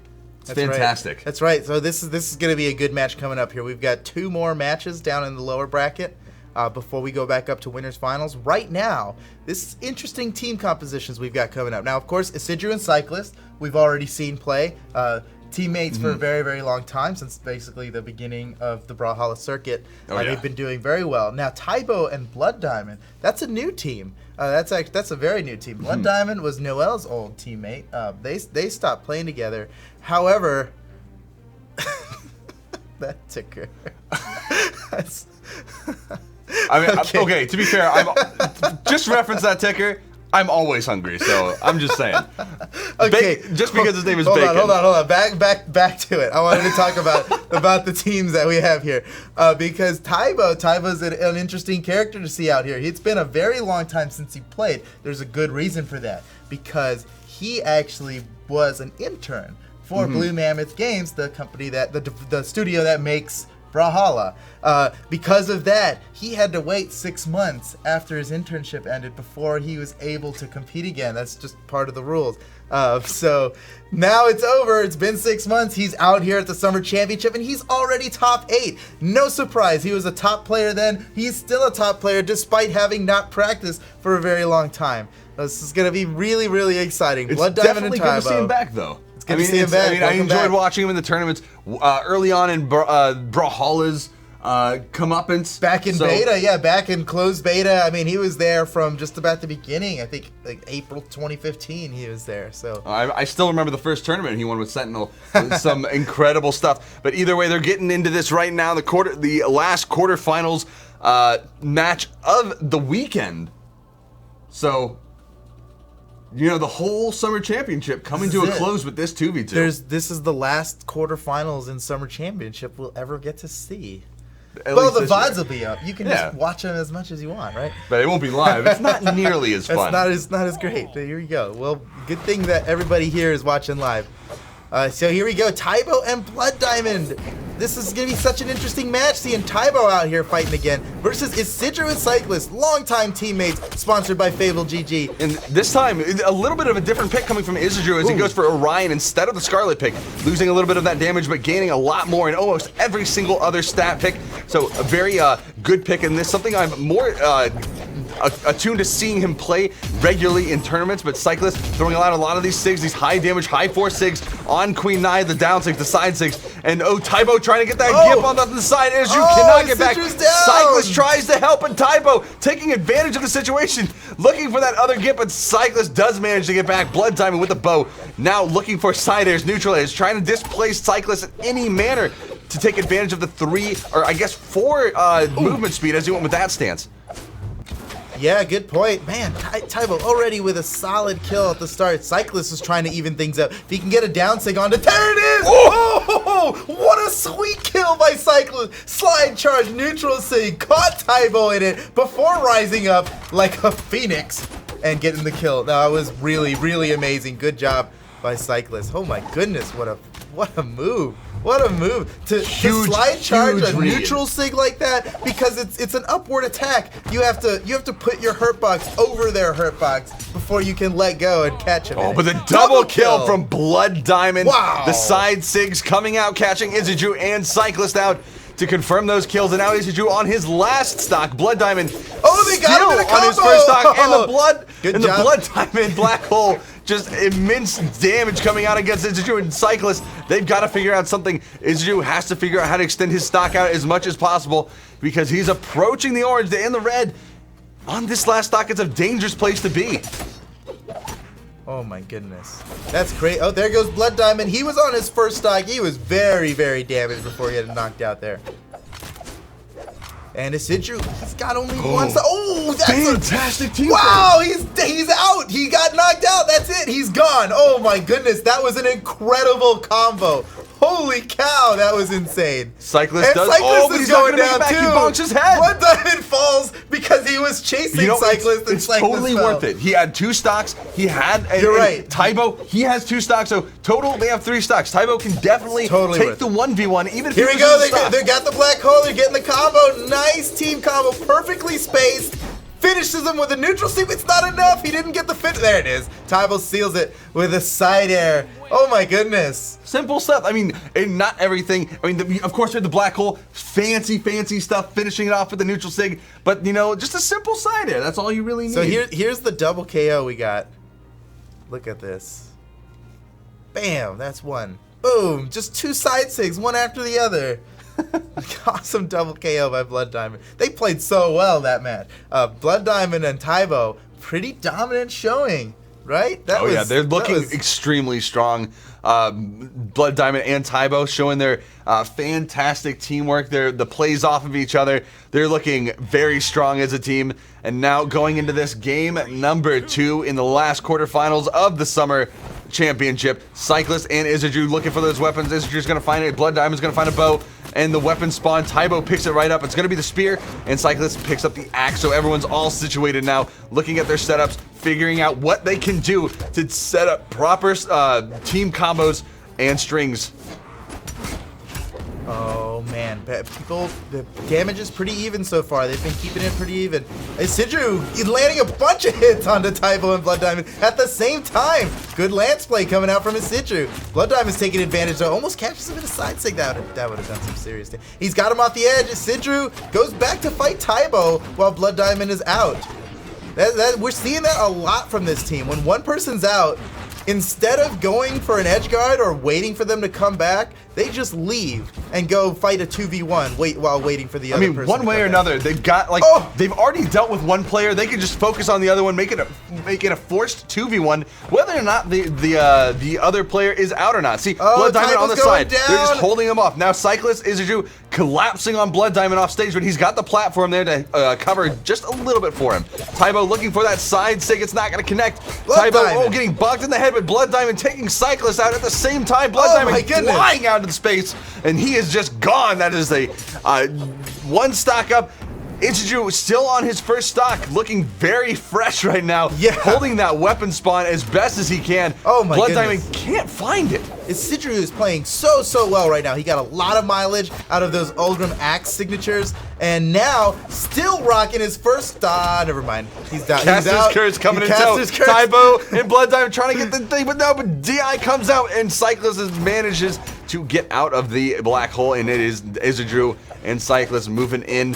Blood Diamond finding the recovery, trying to put a little bit of damage onto Eythrow's new stock. Cyclist getting neutral aired, almost getting taken out. Nice. Tybo looking for the kills too. It's not going to connect. Eythrow, he is using those Ulgrim axe signatures big time. He's making great use of those. Whoa! Blood Diamond, amazing string onto Eythrow, and then a huge neutral sig onto Cyclist. Man, he is getting some mileage out of this pick. Tybo, he's working on this edge guard. He has double edge guard positioning. It doesn't matter. Oh my goodness, he got the kill. Eythrow is down. He was the only one with 3 stocks just a minute ago, and now he's down to 1 along with his teammate. Oh, but Eythrow looking for that kill. The recovery's not quite going to confirm it. And Tybo now looking for a conversion with this sword, but no, Eythrow finds the sidelight combo. It's not going to kill Tybo quite yet. Even though they're in the red, it's still just right at that perfect amount of health to survive hits like that. And there he goes, Blood Diamond getting knocked off. Cyclist confirming the kill onto Tybo this time around. And it's all evened up, but Cyclist still has a lot of damage built up. He's got to overcome this in some way, extend this stock, help Eythrow pick up these positions to close Blood Diamond and Tybo's last stocks.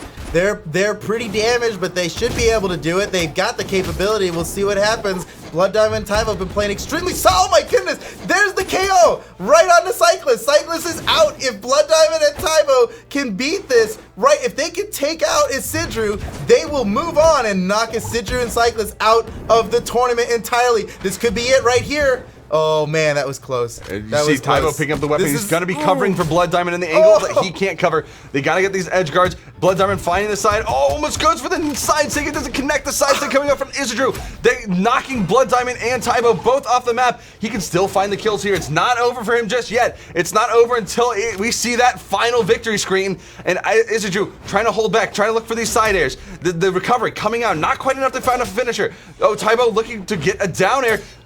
He ends up hitting Blood Diamond instead. The side stick coming out, and there's the recovery. One stock left. 1-1. Blood Diamond. Eythrow. This is down to the wire. Anyone can take this game at this point. Two players in the red. Eythrow needs to win this to stay in the tournament. If Blood Diamond wins right now, they get knocked out. Eythrow's coming back to the stage, avoiding a lot of weapon throws to make it back. Blood Diamond's looking for an opening. He almost gets the side stick. Eythrow punishes. Oh, axe recovery just barely misses. Blood Diamond dashes through him. It's not enough. Eythrow's got him off the side, and that's it. Eythrow stays in the game.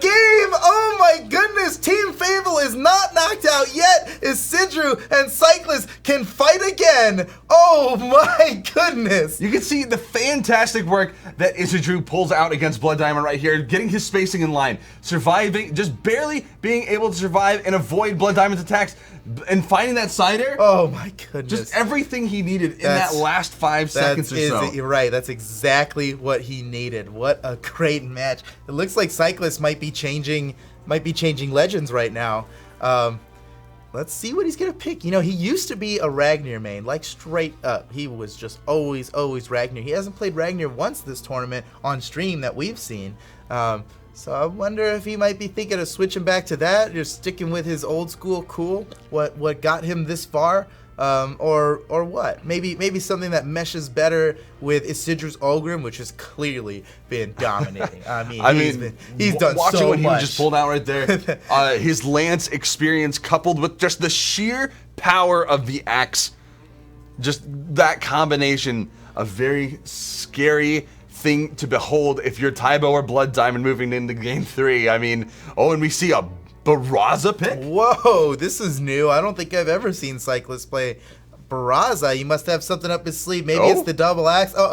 No, he had to change his gun skin. He had to pick a different skin. That's understandable. You gotta look good before you can get good. That's how it works. It's look good, play good, feel good. You know, it's that whole mantra. Absolutely. But you have Barraza, a very interesting pick, but you know, not too far off the bat if you think about it. He played a lot of Ragnar. Ragnar has an axe, and both Ragnar and Barraza kind of have this a sort of fiery theme to them. I mean, Ragnar with the dragon aspect, and Barraza with the giant engine block he attaches to his axe. It's got like the fire spewing out. So you know, there's a lot of familiarity there in look and in feel. That was oh man, that was this. You know what? He might be thinking something about the double axe. I think that might be why he switched to Barraza here in order to combo with. Oh my goodness! That's a 15-second kill by Blood Diamond onto Cyclist and his brand new Barraza. Oh my goodness! I don't know if his character choice would have mattered there at all. He got crushed by Blood Diamond, knocked out off the top of the ceiling so early into this match. That's huge for Blood Diamond and Tybo. They definitely needed that. I mean, it's definitely those very, very, very early game KOs that you have to watch out for, because that just provides an immense advantage to the team that gets it. Tybo still like in very early damage. Blood Diamond just recovering from their kill, and Cyclist Eythrow stacking up on top of each other, preparing for his team plays, preparing to move together in unison. And Cyclist covering the back end. Eythrow covering Tybo's side, finding the side stick. It's not quite gonna connect. Tybo's finish off, but there it is.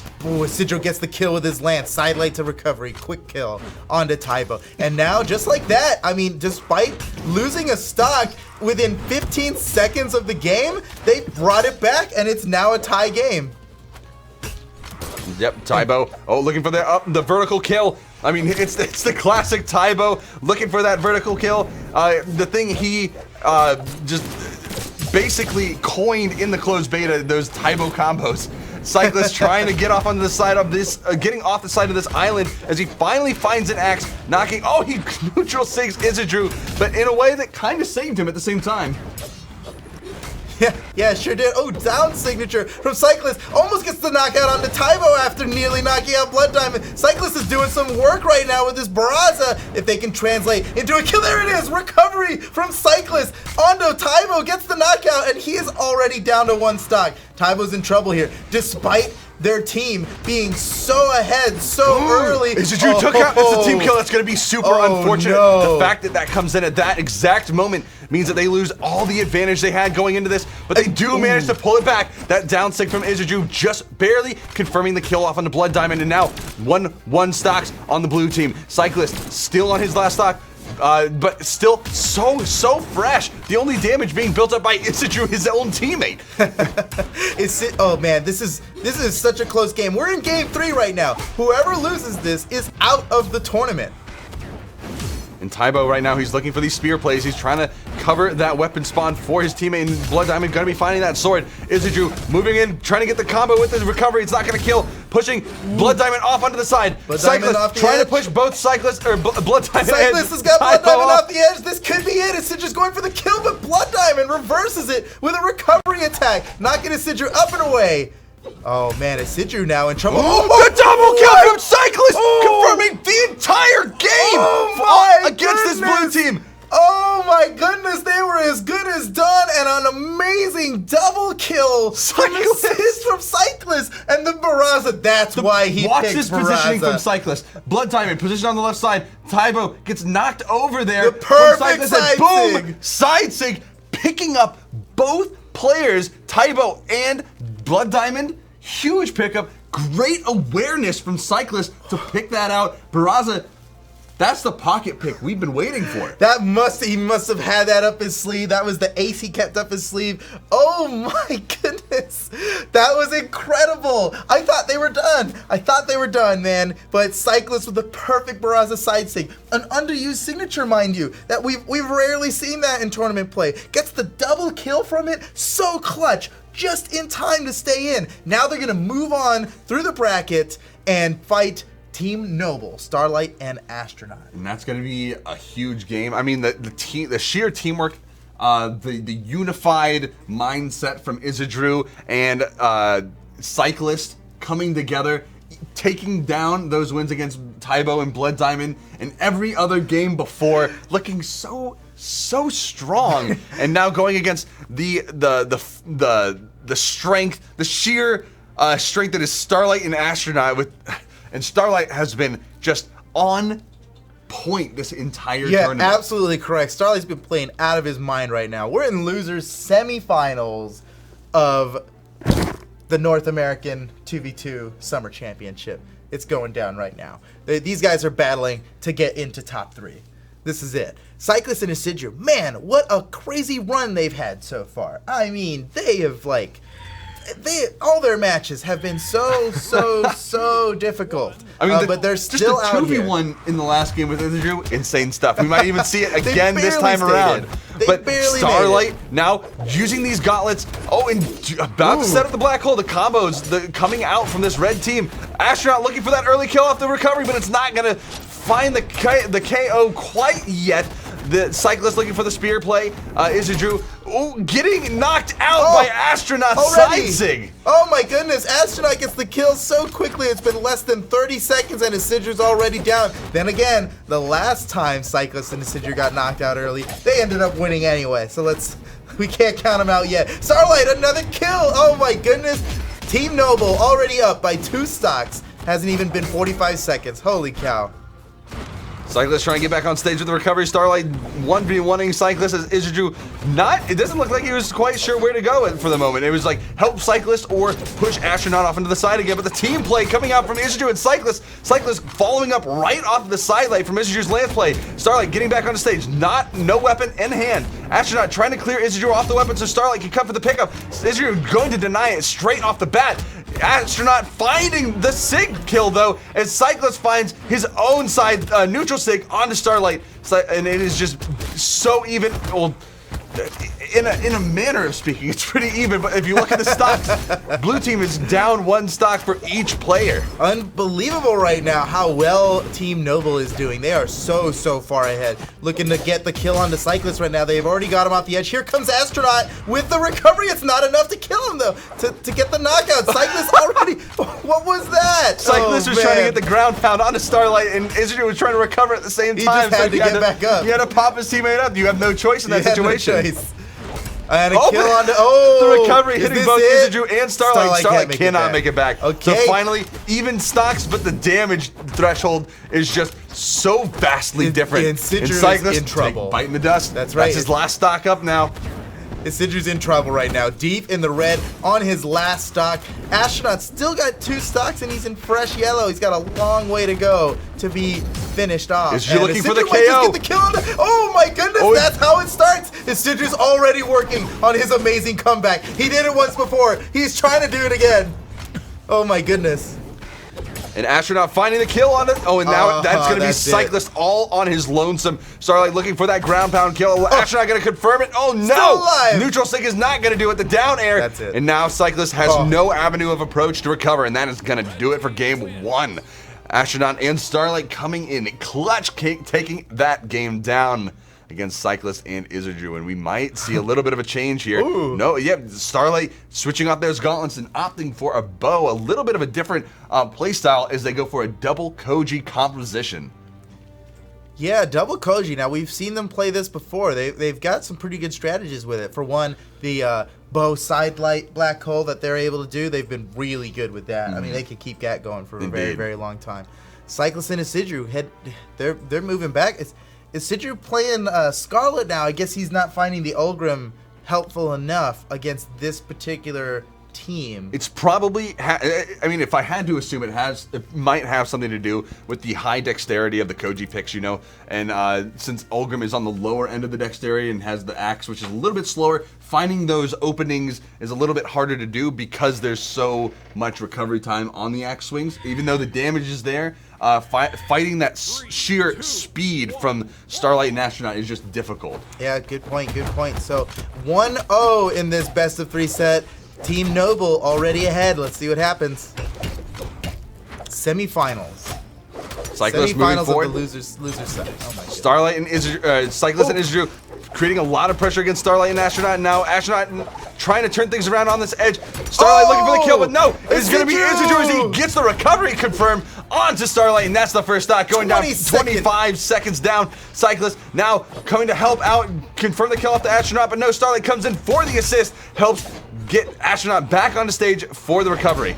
Over the ground pound, and Cyclist doesn't have anything. Down. He's out. Oh man, that evens up the stocks here. That evens up the damage too. That was the last bastion of recovery for him to have any chance or hope of living in that stock. But now it's Eythrow and Astronaut both in deep red. So this is going to be a battle to the finish. Wow, whoever can find a great comp. Astronaut and Starlight. Oh my goodness, that was sweet.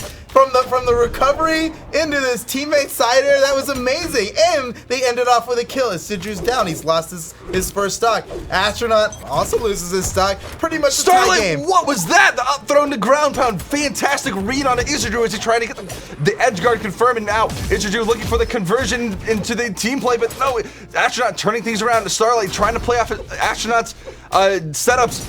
Eythrow, and there's the setup right there, the side air into side air. Starlight. And now the spike is you cannot make it back. That's a double kill for Starlight. You got the down air onto Eythrow, the recovery onto Cyclist, quick double KO. Oh man. And now it's down to the wire. Cyclist and Eythrow, 1 stock left. If they drop it here, Starlight and Astronaut move on to the losers finals to face off against, well, whoever takes it in the winners, I suppose. But Astronaut right now trying to make it back. Cyclist doing his best to confirm the kill, turn things around, but Astronaut finds the interrupt. Oh, just barely survives the recovery. This is a very similar position that Team Fable was in last game. Right, they against Tybo and Blood Diamond, they were down. They were down with about this much of a deficit after having lost the first game. Let's see if they can pull it off again. If these guys are the comeback kings, they just might be able to do it. Astronaut. Looking for a kill onto Astronaut, but Astronaut caught him, but he was able to get out. Wow! The haymaker, unarmed side signature for the KO. Oh my goodness. Oh, Eythrow getting interrupted in the middle of that down done. I mean, it does a lot of damage, has a lot of force, but it lasts for quite a long time. It makes it a very dangerous tool when in a 2v2 situation. Now Astronaut's in trouble trying here to get the against recovery in the ground pound. He's Can he get the kill? Astronaut in trouble right now. Eythrow getting the ground pound. That's gonna do it. Oh, he can't get back. No, he gets a chase dodge. Gets the. Oh my goodness! It's Starlight. Starlight just saved his teammate by knocking Eythrow down into the dirt so that Astronaut could find the neutral air. That was incredible. That is some preparation. So many things happened there. Astronaut was as good as dead. But he because he got a neutral air onto his Sidru before he went down, he was able to chase dodge and make it back to the stage. That was unbelievable. And on top of that, Starlight comes down and gets the kill onto his Sidru afterward. It's unbelievable play right there. Astronaut and Starlight, they have the 2v1 now. Don't put it past Cyclist. He might be able to bring this back. He can win this 2v1. He's in a bad way right now. Cyclist looking for the looking to get any sort of kill right now, looking for the side airs. Starlight getting knocked around, and now Cyclist stuck in between. Wow. Starlight gets side air. Oh, the recovery coming out as well. The sig. Oh, but that's gonna be at the neutral air. Starlight and Astronaut moving on to the losers finals. As the Team Fable drops out, Team Noble moves on, and it is gonna be big stuff from this team that we are going to be seeing a little bit more of coming up soon. Oh my goodness! Look at this. This is that double kill we saw. Look at this. Here comes Starlight. Bam! Down KO. there. Here he comes. Recovery. Double KO. What an amazing play. Fantastic teamwork from this Team Noble. Starlight and Astronaut playing phenomenally this time around. Looking super clean. Super clean. That's right. They move on now to lower finals. They are now in top 3. Oh yeah. That's if we could take a look at the bracket here real quick, we'll be able to see we're here now in the final 3 matches of the tournament. That's the final 3 matches of the entire Summer Championship. This is it. These are the last few games of the entire weekend. Get hyped. It's going down right now. Unbelievable. We got coming up winners finals. Everything's a best of 5 from here on out. Winners finals. Remy and Boomie. They played so well together at the World Championship last year. Absolutely insane. I remember watching their top 8 run. It was absolutely beautiful. They have gone so far together. It's straight. Remy and Boomie's story is actually pretty interesting. They competed very well together. What, top 5 or something in 2v2 at the World Championship last year. Then at the beginning of this year, they split up. They hadn't played any tournaments together this year at all, despite doing so well last year. They both had different teammates. They've done well on their own with different teammates. They've come back together, reunited at last, and they are here already in winners finals. Unbelievable that they've made it this far. This is gonna be such a great match. I can't wait. Let's get to it. Let's get to it. These are the last games of the weekend. Here we go. Best of 5. It's Eggsoup and LDZ. This is phenomenal. Boomie and LDZ used to be teammates right before this split happened. The last tournament that happened, they were teammates. They did well.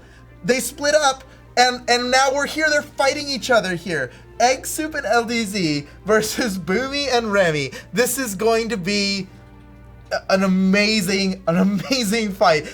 I expect some crazy moves out of Eggsoup, right? He's a flashy player. He always goes for it. No matter how deep it is. All tournament. No matter how deep, no matter how risky, he always goes in and tries to get it. LDZ, perfect support player. He's always going to be where Eggsoup needs him to finish off the KO. Exactly. I think that's why he really favors, the high-speed Bryn. He likes having the axe and the spear. They've got really great range. He's got the speed to maneuver into place where he needs to be to play that support role. Here we go, guys. This is it. Winners finals of the Brawlhalla Summer Championship North American 2v2 tournament. Let's do it. It's best of 5. It's going down right now. Oh man, just look at Eggsoup's movement, using those dives. He loves the guitars, he's playing the unarmed. As you were saying before, You can tell it's Eggsoup even without the name up above. That's right. You don't need to Such know a that it's signature Eggsoup style to, of play. to tell that it's Eggsoup. You can see it from his play. You absolutely know. Oh my goodness. Oh no! Look at this conversion into some extra damage. Huge That damage. was really great. Wow, you the know? down stick, that's it. 30-second kill, a 30-second KO on the LDZ. It's done. He got it already. That was so fast. Everybody else is in yellow. They've barely been hurt, but already LDZ, world champion 2016, is down 1 stock in 30 seconds. Unbelievable man. match already. These quick More conversions. damage coming out. LDZ now with his own answer. Oh man. Yeah, that's what happens. You know, it's tough to get those team combos going in when all 4 players are on stage because they can be interrupted. Wow. Got a kill off the side there. Unbelievable. That evens things up. Despite the extremely early lead they had, already even things up. Great job by LDZ scoring that kill. 2 KOs in 1 minute, and then the 2 other are getting knocked out just now. Remy's out. Remy's down 1 stock already. This is a fast match. This is gonna be a fast match. These guys are going at it. They want the win. They're going hard. Oh man, Remy was actually caught kind of in like a vertical sandwich almost between LDZ and Eggsoup. You can definitely get a lot of damage there just knocking him up and down, similar how you would on stage. Remy knocks Eggsoup off, and Boomie's gonna try to pick up the. Oh my goodness! Ooh, wow. Did you see that Dodging weapon throw right from LDZ? around the weapon throw. That would have been a kill. That weapon throw was deadly. That was on point too. But Boomie had the awareness to avoid it. That easily would have been a kill. Great throw by LDZ, but even better movement by Boomie to avoid it. And LDZ Remy clearing the stuffs stage. Is he Remy. able to get LDZ as well for the double? They're No, trying Eggsoup for back it. in the fray. Clears out Remy off stage. That was great team protection from Eggsoup. Uh-oh, is Boomie gonna... Oh no! He tried to save his teammate, but Eggsoup with the weapon toss to get the double. What a great weapon throw there. Yeah, Boomie was coming out to help his teammate who was going to knock him up and give him an extra jump. Oh, and while LDZ is out, this they're is getting the the black 2v1 hole power on play Eggsoup. you do not want to see. Oh. Eggsoup going wide and down. He's still Can up. he make it back? He Yes, made it he back. touches.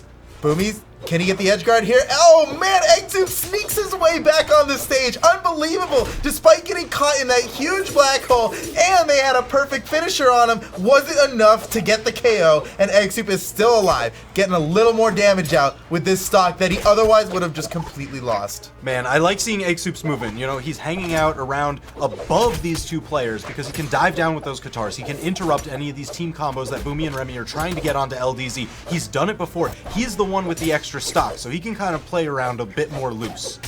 Yeah, good point. And Eggsoup loses his last stock. We are down to 1 stock on every player. However, Boomie and Remy are pretty far behind in terms of damage. Remy just barely avoided getting gipped there. This could be it. Eggsoup with a perfect down air onto Boomie. LDZ going for the edge guard. He doesn't need it. Boomie's Boomie's gone. out. He's out. He's out. He's out. It's a 2v1. Can Remy score the 2v1? We've seen Remy win many 2v1s before. Despite any odds, he is completely capable of turning this around. Yep, Eggsoup, LDZ arming back up after trying some weapon toss edge guards. Here we go. They're looking to try and drop things down. You know, Egg, he loves that signature egg drop, dropping the weapon down into the ground pound. That's a move you see him pull on his stream all the time. Yeah, it's a very advanced move. A lot of players are doing it now, and they always they always give the credit to Eggsoup, right? That's why it's called the egg drop. Recovery, not enough It is to kill. definitely something he pioneered. All right, they're looking to build up just a little bit more damage on Oh, Remy, and then wow. any hit will do it. Perfect spot dodge in the air from Remy avoids Eggsoup's kill shot. He does manage to arm up, but he's got to stay on stage and fight Uh-oh. Eggsoup. Oh no, I don't think LDZ! Oh man, I don't think he meant to I don't think he meant to go that far over. That was a bit of a No. surprise. He had full momentum, so he ended up doing an entire momentum dodge off the edge. Will Eggsoup be able to win this 1v1 against Remy? Whoa! Recovery around the corner to catch the back edge. He caught him with the back end of that axe recovery. That was crazy. Knocked off the edge. He is out. Now here we're gonna see we've got this amazing weapon throw that scored a double KO. Check this out. It was so clutch. He's out. So Boomie's coming Knocks in. He him wants over. to help.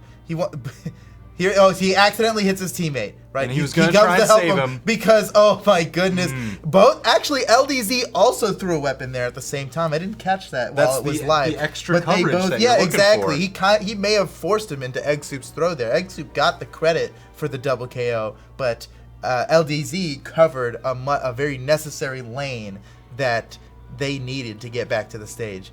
Oh, Yeah, I my wonder, goodness. after it played out like that on Mammoth Fortress, are we going to be looking at any different maps, or are they just going to run it back?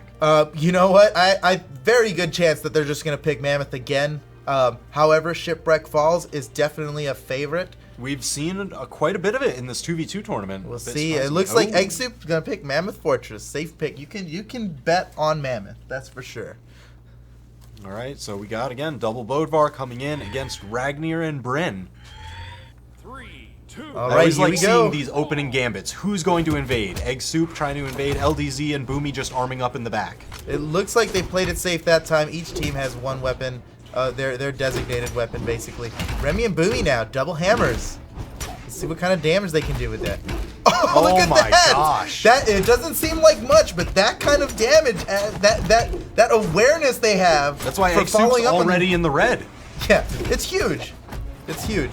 Look, Eggsoup already pretty deep red, but he might, at least he might get the gimp onto Boomie, but Boomie reverses it with an axe recovery. Eggsoup comes down and helps LDZ. LDZ may very well have gotten knocked out without Eggsoup's help there. Oh my gosh, Eggsoup fully charging that down That was signature to catch the charged! spot And dodge. the, oh! Wow, what a team combo. That was conversion. perfect! That was perfect! Amazing! Axe neutral light from LDZ. Eggsoup immediately turned around and started charging his neutral sig. He caught him on the way and got a kill. Oh my goodness, that was awesome. In the meantime, doesn't matter. Boomie and Remy have already evened up the stocks.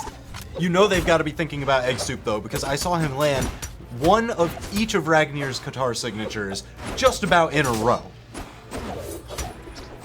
They're going to be looking out for those moves, especially when they reach the edge guard, because he's been catching with that neutral sig. Oh my goodness. This play is incredible. This is incredible. Eggsoup Oh, again catching with the back end of that axe The back recovery. end. He skirts around the corner to set up the edge guard. Remy's just going in unarmed. He's unafraid. LDZ throws his weapon. Remy takes the weapon before he's able to grab it. Eggsoup! Oh my goodness! Punishing the dodge from the other end. Boomie! Perfect down sig on Bodvar's sword for the KO. And what was that? wow. Oh my goodness! That was amazing. That was amazing. You know what? This is exactly what we were looking for winners finals. These quick conversions off of even just singular hits. Not going into the extended team combos, but once they're in that kill range, confirming off of the stray hits into the kill. But both teams are very, very good at this, at the follow-up that you're talking about. No matter where it happens, they are aware of what their teammate is doing, and if their teammate's gonna knock their opponent into LDZ. them, they'll follow it. Forced out the options, dive kick Boomie into the ground pound. Oh, There's another wow! dive kick off stage. Again! LDZ scoring 2 knockouts very quickly, manages to But get back, but Boomie- Boomie trying to slam him down. Eggsoup for the Eggsoup save. saves him. What a save by Eggsoup. Not only did he help LDZ get back up, but he knocked Boomie out of the way and stopped him from edgeguarding. That was amazing. Wow, Oh, man, damage these- really piling up for LDZ and Eggsoup though. They've got to be careful. Oh my goodness. This is kind of the reverse of last game. This is close. Yeah, you're right. This is close. This is anybody's game, but Remy and Boomie definitely have an advantage here. Eggsoup now off the edge. LDZ is trying to LDZ, protect he's him, gone. but he dies. He's out in the meantime. He Eggsoup gets in the knocked out 2v1. meantime. You know, Eggsoup great at movement, very unique, very inventive, but it's going to be tough. Remy and Boomie, they know how to cover these different angles. They're very good at team edge guards like this. You can see one of them playing on the corner, the other one going down off to the side. As soon as Eggsoup gets back over, Remy's gonna take advantage of that. If one of them forces a dodge, the other one can compensate. Just like that, Remy and Boomie take game 2, and that brings the score now 1-1 in this best of 5 set. And we've got an awesome replay here to look at. This is Eggsoup and LDZ's great team follow. This is just one example of all the follow-up they did. Look at this. Axe neutral light coming up. Neutral sig the other way. I didn't even realize that Eggsoup actually knocked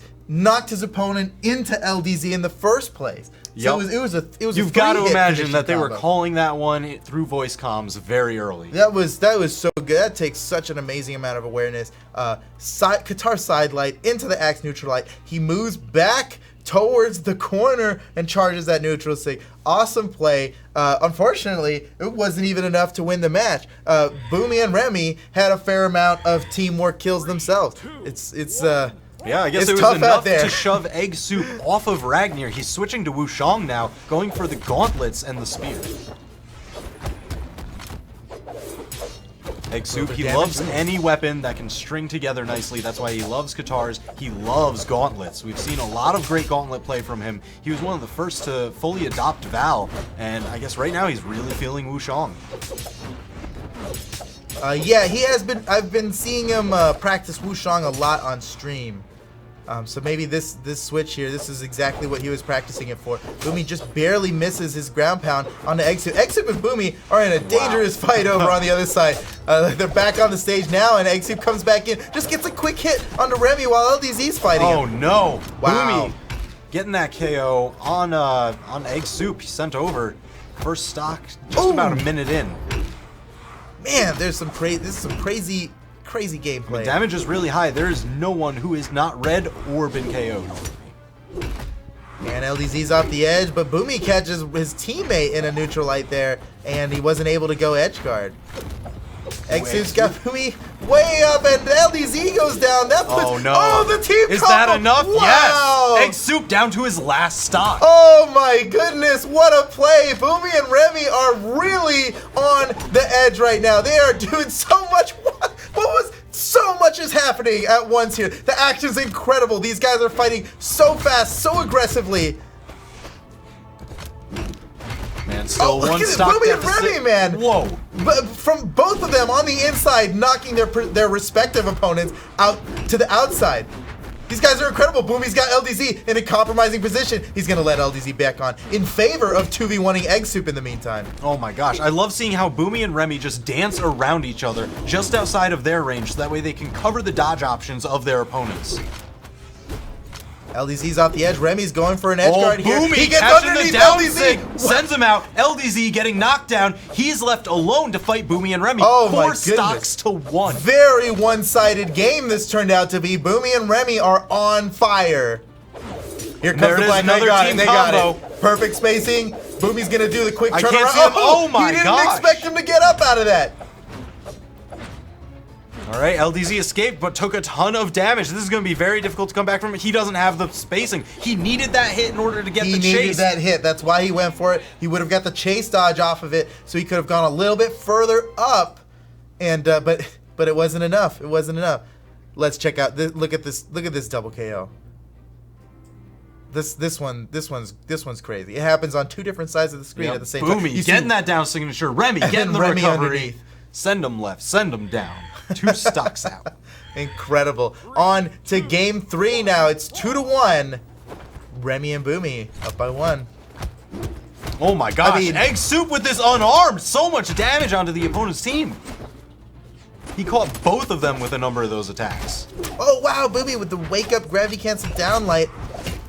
Double hammer versus double spear here. Boomie is doing a great job with LDZ off the side here. He just might get the kill. Oh, that was so close. LDZ back on rearming. stage. Yep, he's got to regroup after that. Boomie was very much in the lead on that. And LDZ has no dodge. Boomie wants to take advantage, but Eggsoup interrupts him from the back.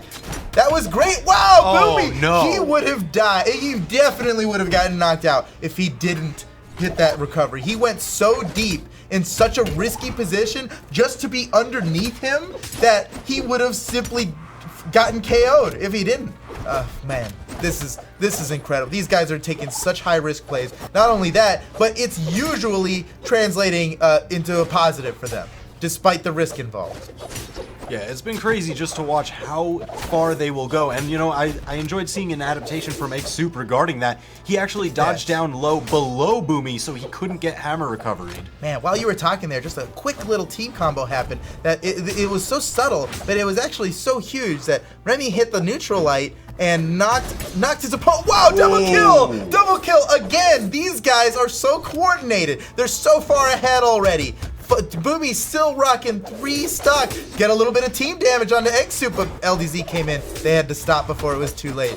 And a kill onto Boomie finally takes him. Continue my it, yes! goodness! Oh! Wow, he had to expend both of his jumps to get up that high in the first place, so he couldn't follow it up with a jump sider. But unbelievable. I mean, to gravity cancel downlight with a spear that far in the air just to continue your teammate's combo, that's some pro stuff. Oh That my was goodness. absolutely insane. If you're talking about extension, that is it. That's an extension, all right.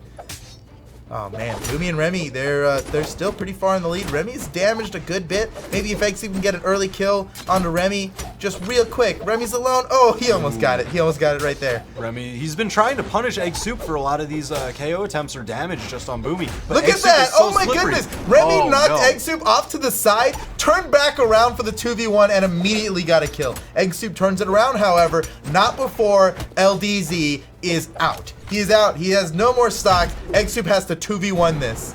Wow, Boomie didn't even... that was a good call by Remy. He made the judgment call that despite my teammate getting caught in this combo I'm doing, I'll finish my opponent before I KO. Yeah, I mean, if they both have extra stocks and he's gonna stick around and Here you it can comes. get this They 2v1, set up the that is but Eggsoup worthwhile. got back up over it. There's a very, very specific spacing you can do to avoid that DI. And Boomie and Remy. Oh my goodness! The double side air. Wow, that was incredible! Holy cow! Eggsoup still alive, knocked Boomie away, rearms with the gauntlets. That's it. Remy throws out the set to destroy X logo, and Boomie rocking his denial flag. Oh man. Oh wow, that is crazy. That is crazy. That's it. They won. They won. So they're moving on to fight. They're going on to winner's side of grand finals. That's right. They are waiting in grand finals now, and LDZ and Eggsoup are gonna go down and face Starlight and Astronaut in lower Oh finals. man. Oh my goodness! That was this crazy. is awesome. This is so awesome. There were so many These guys are amazing playing out of their confirms minds. into gravity cancel extensions. It was just beautiful play. They are always aware of what their teammate is doing. And if their teammate ever knocks their opponent near them, they always get something else off of it. They always extend any little hit, they extend into a combo. If it's a single hit, they extend into a combo. If their combo is gonna end, they get an extra hit or two onto their combo. All that Exactly. damage adds up, and it really paid off in this. It really paid off. Man, in oh that man. set. So they're going to be sitting waiting on the winner's side of grand finals. That means they will need to lose 2 sets to be knocked out. That's and right. only win 1 to win the tournament. That's right. They really put themselves in the upper hand over there. At the grand return of Boomie and Remy, they did so well last year. They hadn't played together at all this year, but whatever it was that sent them apart, it's gone now, and they're back together, and they are Boomie crushing has it sent already. his former teammate LDZ, along with Eggsoup, down into losers finals to fight Starlight and Astronaut. That's happening right now. Best of 5, lower finals. Eggsoup and LDZ versus Team Noble, Starlight and Astronaut. It's going down right now. As soon as these guys ready up, they're going to be banning out stages. This is going to be incredible. Man, This is Starlight gonna and be Astronaut, really, we've really seen good. a lot of them today.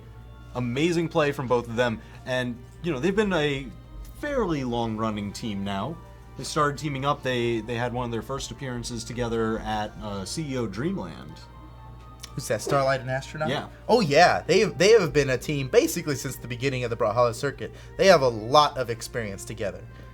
They have done very, very well. Yeah, it this was season. great watching them They're- just they're perform on the the main first. stage at CEO Dreamland for that 2v2. That's right. Yeah. Phenomenal. They first place in Dreamland. They're first place in the entire circuit point leaderboard right now. Man. So they definitely. I mean, they would be the expected ones to win here.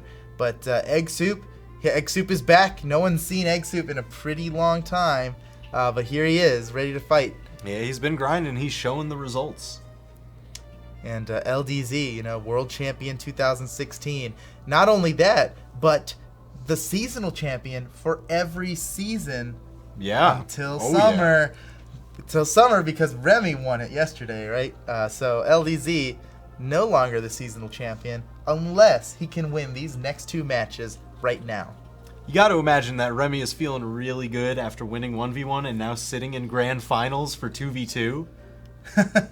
He's looking to make the sweep. Oh man, could Remy win? Could Remy get the double summer Win champion? both formats? The grandest man. of champions. That it's possible. It's certainly possible. Remy and Boomie are so strong right now. They are playing extremely well. And it looks like our teams are ready. Ah, yes. They're banning stages. Let's see who gets the first ban. I believe it's going to be Team Noble, and Astronaut is banning out all but 3 stages. And he's left them with King's Pass, Great Hall, and Shipwreck. Let's see what Eggsoup and LDZ decide on. Oh, kind of Leaving knocking out King's- that orthodox pick of Yeah, Mammoth yeah, Fortress. no Mammoth this time. Oh my goodness, Eggsoup went with King's Pass.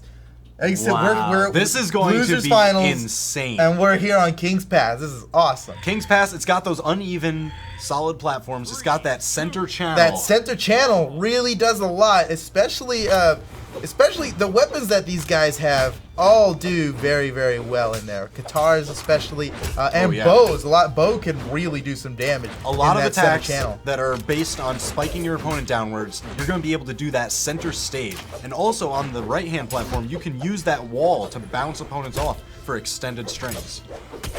Yeah, good point. Oh, Starlight adds a little bit of damage. Oh, Eggsoup brings it back. He is, like we said, they are always ready to follow up on their teammates' attack. LDZ, quick knockout. 30 seconds already has Astronaut down by 1. And Eggsoup going Eggsoup deep diving with that. deep, but retreating back to the center channel. Astronaut trying to block off his path. Oh, Astronaut! That was awesome. Is he gonna be able to finish it? Oh, Eggsoup makes it back. That was some crafty movement by Eggsoup to make it back out of there He's safe. got to find his way around Starlight. He does. Astronaut looking to convert. No, Eggsoup stuffs it with a ground pound. And both teams now just trying to get something going here. Oh, Eggsoup nice was little- in such a dangerous spot there, just calmly sitting between both Astronaut and Starlight. Yeah, that is a very dangerous place to be. He's just trying to force him to do something, you know? He can make a lot of things happen in many different situations. So, you know, he's just trying to force something to happen. LDZ, oh, both players trying to make it back. Astronaut, bow recovery, Starlight there, way up at the top. And Starlight still alive. Wow, despite being so damaged, has not yet been knocked out. LDZ LDZ. went for that ground pound, just gonna go around the side. Safe bet, because that center channel. Wow, the Oh, turnaround slide charge. That Neutral was incredible. signature. Gets the KO on Starlight. Looking to clean it up. Astronaut not looking in good position either. Oh my goodness! These guys are masters of the edge. They are like, oh, Astronaut with a side air gets the KO. LDZ and Eggsoup now both down to stock, but they're on fresh stocks right now. Meanwhile, Astronaut very damaged.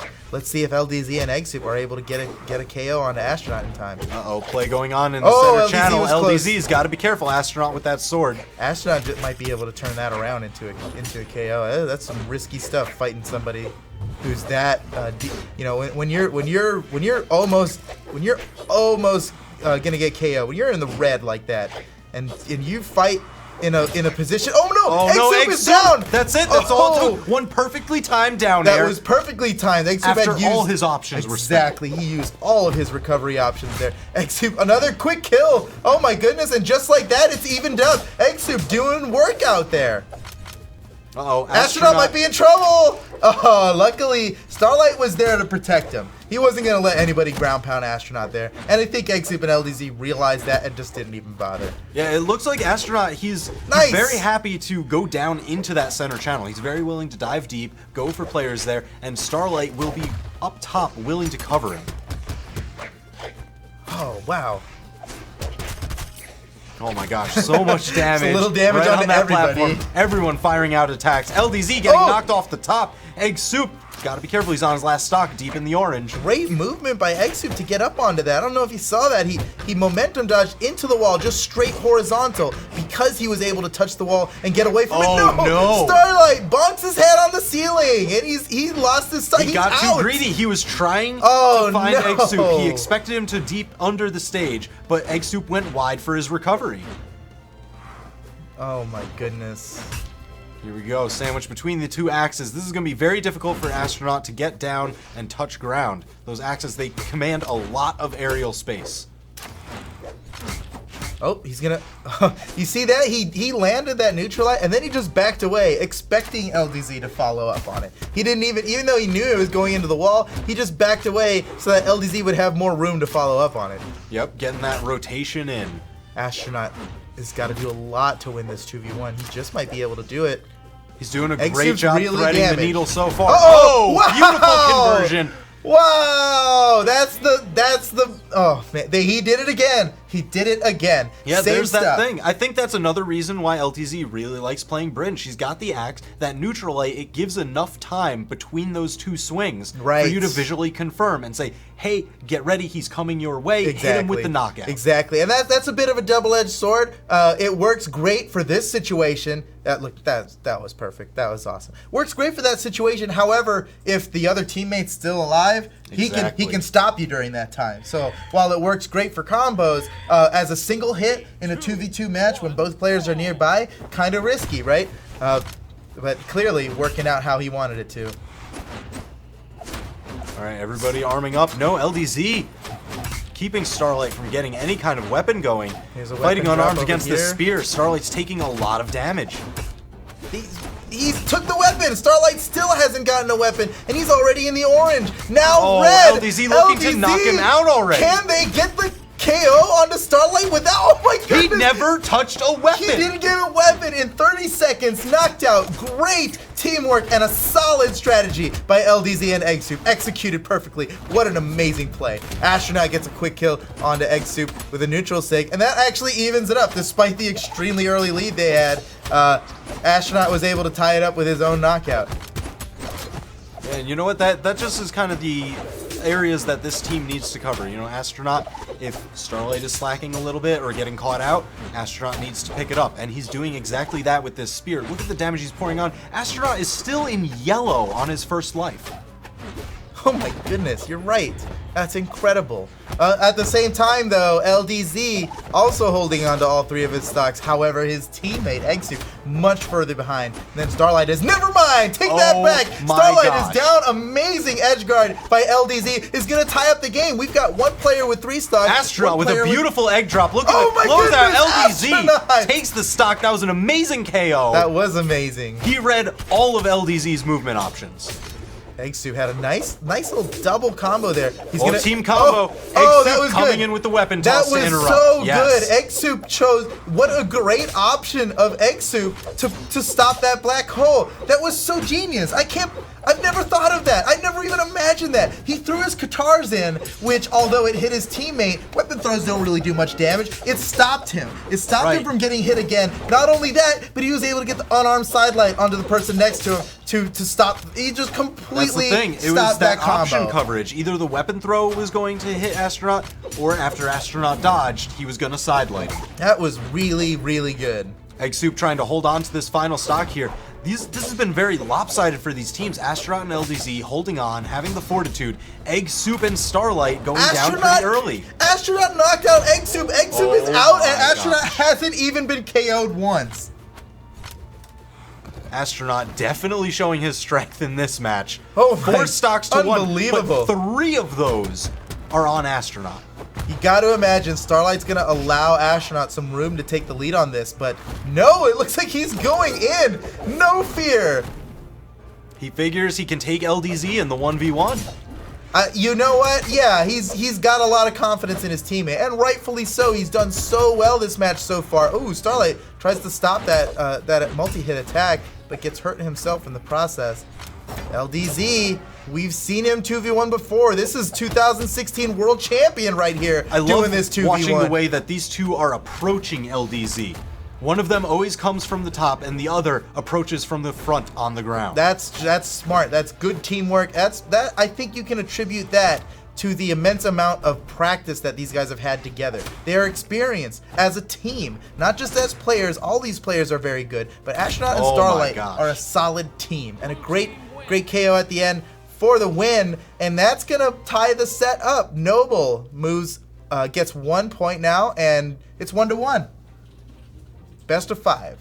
Man, we've got. But here's how it all started. This is with Starlight unable to even get a weapon Yeah, this was incredible. He There's went that an KO entire... LDZ trying to go, but Eggsoup cleaning it up. That was so good. An entire But then 30 Astronaut, look at the seconds. work that he started doing there. Yeah, good point. Good Astronaut point. is an absolute monster. It's like he was like, okay, I'm gonna need to just be amazing this match in order for us to win, and they did it despite Starlight losing that stock so early with that because he couldn't arm at all in the entire first stock.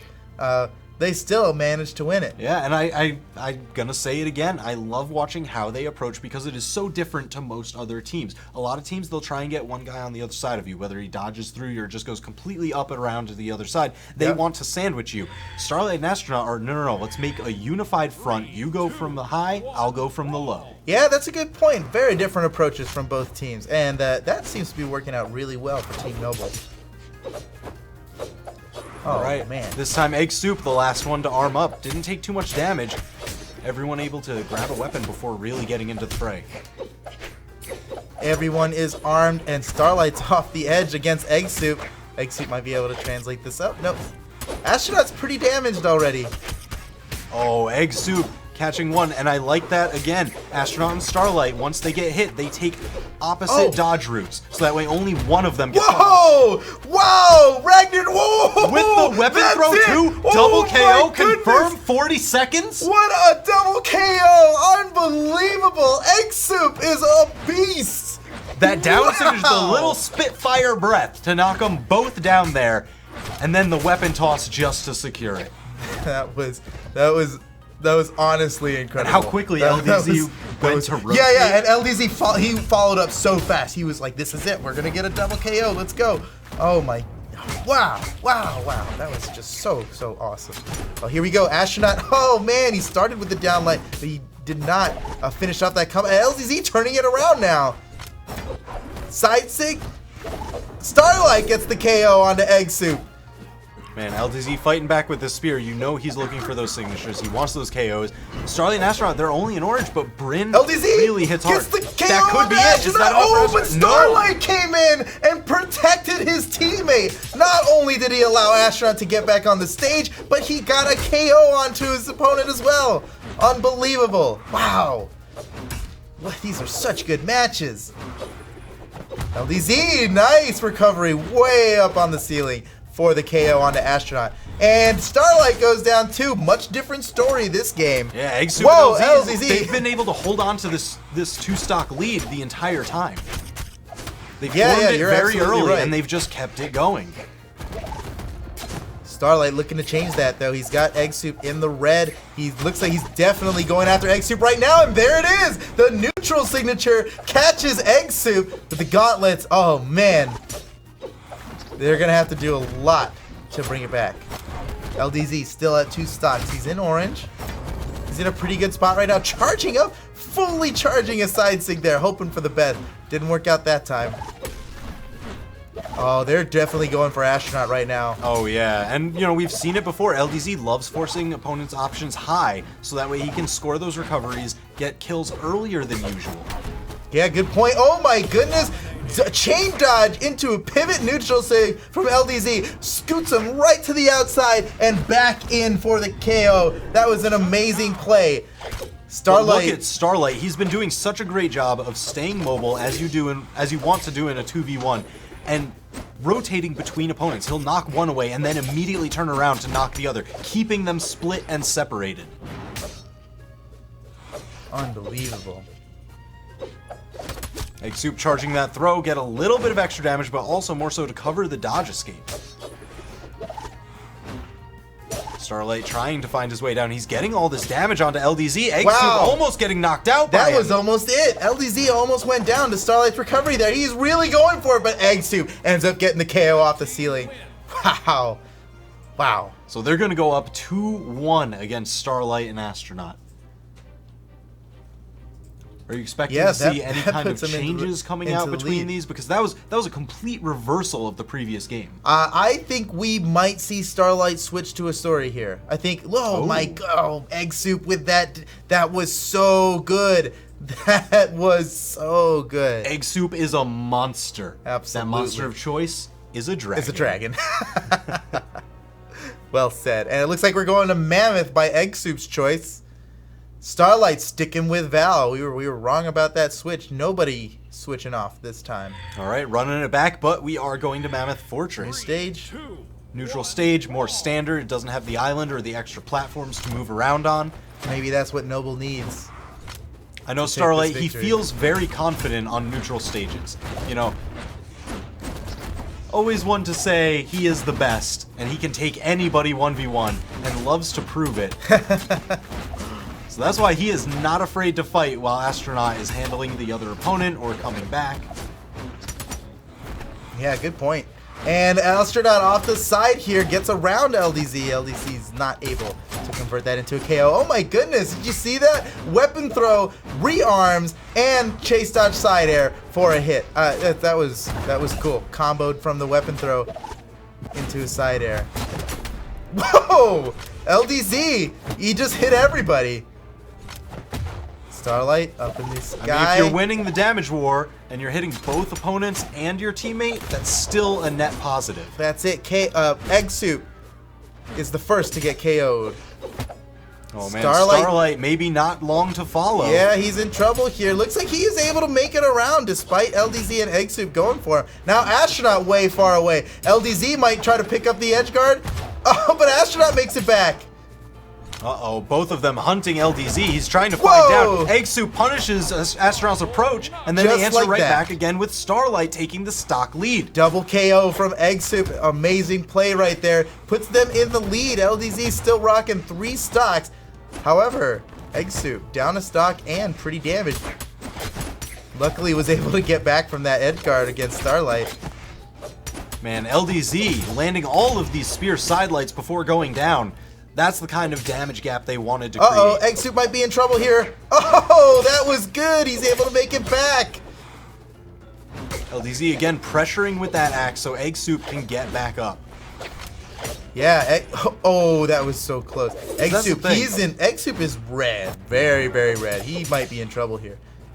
And look Looks at like, LDZ again pressuring Yeah, to make he's- Eggsoup get back. You don't need to just hit Exactly. your opponents, but just the threat of it. Exactly. They are aware that LDZ could get a punish KO on them before even trying to edgeguard Eggsoup there. It gives Eggsoup the rooms he needs to come back. Nice recovery from, oh my goodness, the punish. Just like that, Eggsoup went for the recovery. There's 2. Oh no, LDZ is down as well. That puts Noble up by 2 stocks. They're both pretty red though. It might be the kill on the Astronaut. Not yet. He's able to make it back. Yes. And again, unbelievable. I like that Starlight digging deep, going far down to try and hit Astronaut with the recovery, even if he didn't need it. They're so good about that. About Just giving being their teammate present. room. Exactly. Exactly. They do exactly what they need to. Just like that. They tied it up. In a span of 10 seconds there, they got the KOs they needed to tie this up. This is a very, very close match. And we just gotta reiterate here, if LDZ and Eggsoup win, they go to Grand Finals, and Team Noble gets knocked out. Team Noble needs to win this match to stay in the tournament. It's very, very close do match. or die. Oh my goodness, this is so close. Neither team wanting to give up any damage. Just look at the mobility coming out from LDZ, these ooh, players. that was Eggsoup close. getting the neutral signature, but Astronaut protecting Starlight. Wow. Oh man, every attack on somebody that lands ends up getting punished. LDZ, you see him hunting a lot with these aerial spot dodges. Wow. And that's just a momentary look for a gravity cancel, trying to get these signatures because they're in the kill range. He wants to take out Astronaut so they can force that 2v1 and then just beat Starlight outright. Very, very close so far. Oh. LDZ turning around. Oh, No! that's it. LDZ is out. Nope, this is Noble's best chance right now to stay in the tournament. Eggsoup gets some good damage on the Starlight, but he's got plenty more leeway. Eggsoup is so close to death. This could be it. He's got no dodge right now after using that gravity cancel, but Starlight's still just going to play it safe up on the top. Eggsoup makes it back. And the side sig knocks Starlight way off. Oh my when gosh. He was in position to punish. Unbelievable. Eggsoup gets Gets the it with KO. the uppercut. This could be Eggsoup could 2v1 this and move to grand finals. Starlight knocks Eggsoup off the side. What's gonna happen here? Oh, that down air was so inches. close. Just by inches. Eggsoup's still not out coming yet. back. He's got some room. That's it. Starlight gets the KO, and they're staying in this match. We're going to game 5. Noble still alive.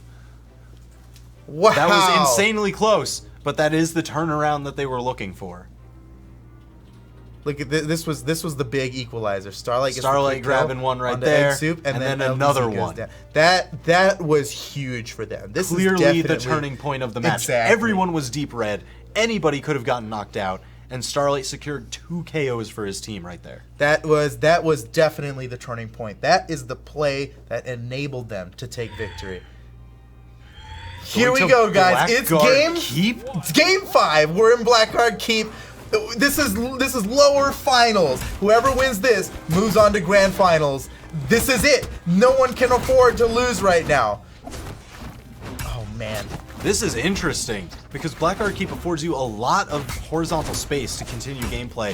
Those side platforms, you know, while you can kind of sit there and they give an extra spot to recover to, it is dangerous being that close to the kill line while you're fighting. Yeah, it seems safe, but when you're on the end of that platform, you're actually extremely close to the kill line, to the blast zone. Yeah, especially with how Starlight and Astronaut have been approaching that one low, one high. That can be very threatening against LDZ or Eggsoup if they're sitting on those platforms. LDZ scores a KO very early on, 45 seconds into the match. And Eggsoup going for a double axe, and the whoa, Astronaut with the save! Oh my goodness, Astronaut comes down and with the uppercut saves his teammate. That was crazy. That's what we've been talking about, that so few 2v2 teams have a great grasp of, but Starlight and Astronaut, they've been playing together forever. They are some of the best at maneuvering to save their teammate. It's not only maneuvering to save the teammate, but for the teammate to make themselves available to be saved. You could easily, as the person getting rescued, ruin it for the person trying to rescue. You use a dodge at the wrong time and you're invulnerable. You go outside when they meant you to go inside. These guys know exactly what to do to help each other. Oh, trading stock for stock. Eggsoup for Starlight. LDZ still on 3. Yeah, LDZ still rocking 3 stocks here. He's in a safe spot right now, but Astronaut and Starlight are getting a 2v1 onto Eggsoup in the meantime. He's getting pretty damaged right now while LDZ holds on to this last stock in a safe area. Let's see, he's in the fray now. Will LDZ be able to hold on to this 3rd stock? He's got the axe now. Looks like he's coming in. Eggsoup definitely fishing for these signatures. Yeah, he's taking a lot of damage while LDZ holds on to this last stock. And that looks like it's going to be a gravity cancel downlight. Nice move to land into the recovery and get the KO. Wow, Eggsoup. Nice moves.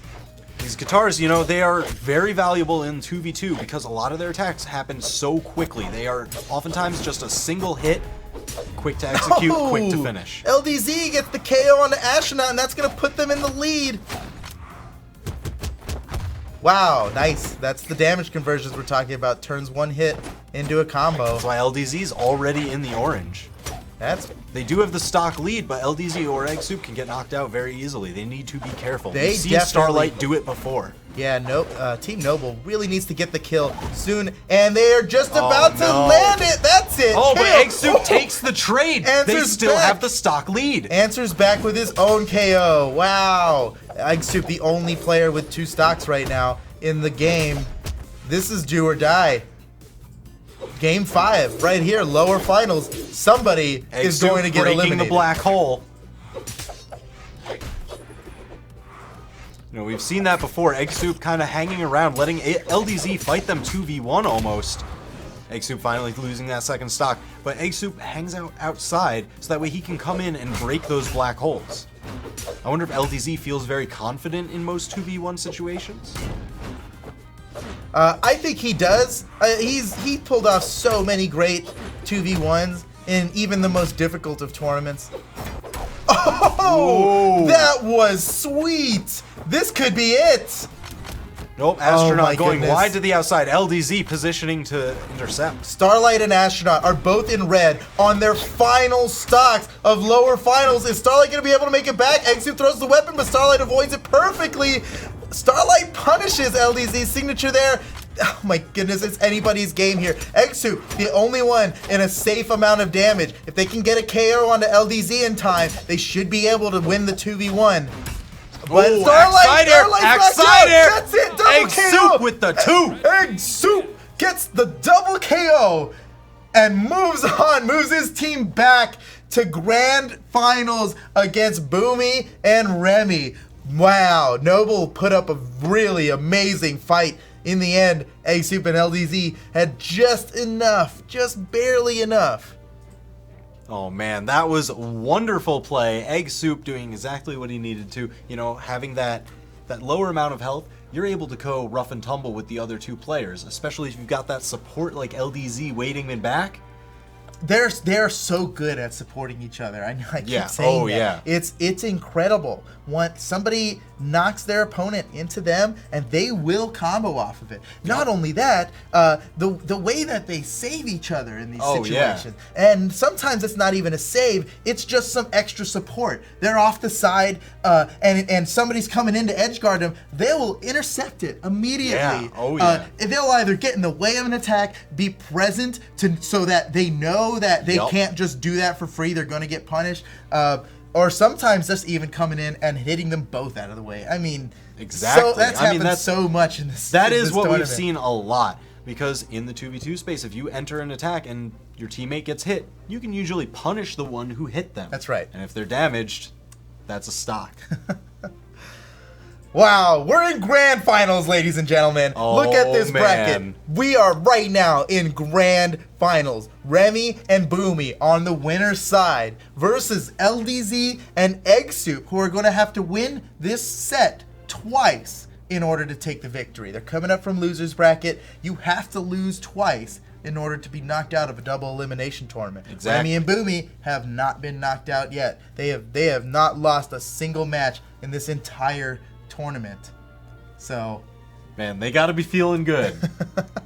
That is how you want to start grand finals.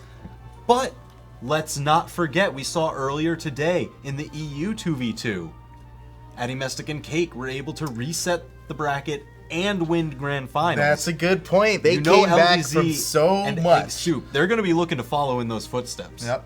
I think they can. They certainly have the ability to. Yeah. It's Oh, yeah. going to be a close one. The match we saw these guys just fight right in winners finals. Yep. It was a really amazing match, first of all. But though it was very close in the beginning, Boomie and Remy really got some momentum toward the end. We'll see now that they've been waiting for a little bit. Eggsoup and LDZ have had their time to gain some momentum, and they're gonna clash right now Yeah. in a very significant way. So, I mean, I feel like every seasonal championship, we've seen LDZ and Boomie in the grand finals, just not on opposing sides. not on opposing sides. Yeah, it's this winter championship. Boomie and LDZ took first place, right? Yeah. They can't this year. They can't No, during they summer. have swapped. We've mentioned this before. LDZ now teaming with Eggsoup, Boomie teaming with Remy, his teammate from last year. And it looks like our players are ready here. Boomie and Remy sticking with the double Bodvar pick. Eggsoup and LDZ taking their time figuring out how they can counter this. Maybe they'll just go with the same. We'll see. Oh man. This is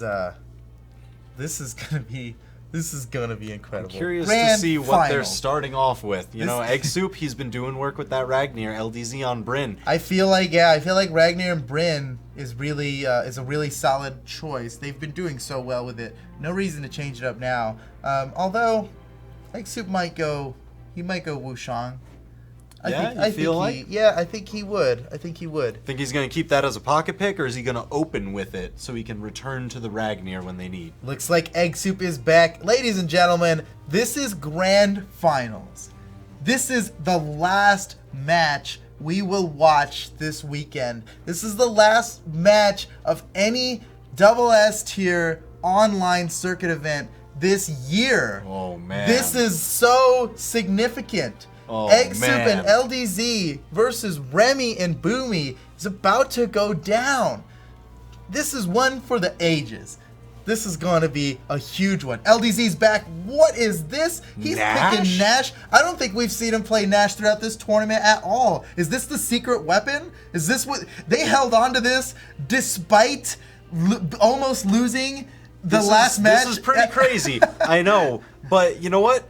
We've kind of seen this something similar. He likes that high-speed spear. That's what Bryn's got. That's what Nash has. I wonder if he feels that the hammer is going to play better in this matchup, if he feels he can take on Remy and Boomie in that hammer mirror match. Good point. It looks like LDZ is just sticking with a high-speed spear. You are correct about that. Here we go, ladies and gentlemen. Grand Finals of the Brawlhalla Summer Championship North American 2v2. This is the last match we're going to see. Starting off, LDZ, Remy arming up, Eggsoup trying to deny Boomie from the weapon. We just saw this matchup happen in Winners Finals. It's already looking even faster than last time. LDZ now on Nash is providing a whole new sense of aggression to this battle. Well, and that's very interesting. You see Remy, he knocked Eggsoup off the side and just rotated to force the 2v1 against LDZ. He wasn't interested in guarding Eggsoup at all, just letting him come back on stage. Yeah, Do you good think point. they've identified that maybe LDZ is kind of like the weak link that they want to try and target? It may be, but it looks like they've already gotten a kill onto Eggsoup. Eggsoup knocked out pretty early, less than a minute in. Yeah, that can definitely happen. We've seen it before. Remy pretty damaged. Fully Boomie charged. getting knocked out. Looks like they're gonna get the Eggsoup. They're gonna get the edge guard onto Boomie. Eggsoup's going for it, but it looks like Boomie's gonna get back without much hassle. Gets an uppercut onto LDZ on the way back. Picks up a hammer he was now. able to get through, get back on stage. Oh no, but surely punished there. Not yet gone. Boomie making it back to the edge, but the weapon toss. Double weapon hit. toss. That was a true weapon throw combo. Double weapon throw in there. That was brutal. What an awesome KO. LDZ still with 3 stocks. Gets the recovery onto Boomie. Now Boomie's low. Oh, recovery! Weapon throw! Can LDZ Remy convert trying this to into save. a KO? Oh, that was so close. Boomie able to make it back. He hit LDZ with that recovery. That gave him the possibility for the chase, which he used to get back to the wall. He was very close to getting knocked out extremely early in that stock. Luckily, able to make it back. Very good moves by Boomie, and now he's in the same position again. LDZ going for the edge guard onto Boomie. Will he be able to get it? But Boomie getting his own grab. Oh, that was so... Oh, wow. It ended up... I think, despite that weapon throw not actually getting the kill, I think it was the cause of his KO. Yeah, I mean, it was either go out into it or force the option to not be able to make back to the wall. He had no recourse. Eggsoup down. He's down to 1 stock. And LDZ, oh my goodness. LDZ went deep for the ground pound. And Remy falls off, does his own ground pound to punish it. That was so deep. So Remy deep. sitting pretty healthy on 2 stocks, really giving his team the advantage. Yeah, that's a good position to be in. Oh, LDZ continuously ground pounding Boomie, but Remy is always there to tell him, hey, knock it off. I'm still here. Knock it off. LDZ trying to edge guard Boomie. Remy off the side. Eggsoup with the side signature catches Remy, and he's been knocked out. Down to 1 stock. Is this the end of Boomie? Oh, he just barely made it back. Swinging over to the other side now. Eggsoup going for the edge guard, catching Boomie. Wow, Remy coming in for the save. It's not enough. Boomie is out. He's out. Remy has to 2v1 this right now versus Eggsoup and LDZ. I don't know if he's going to be able to make it.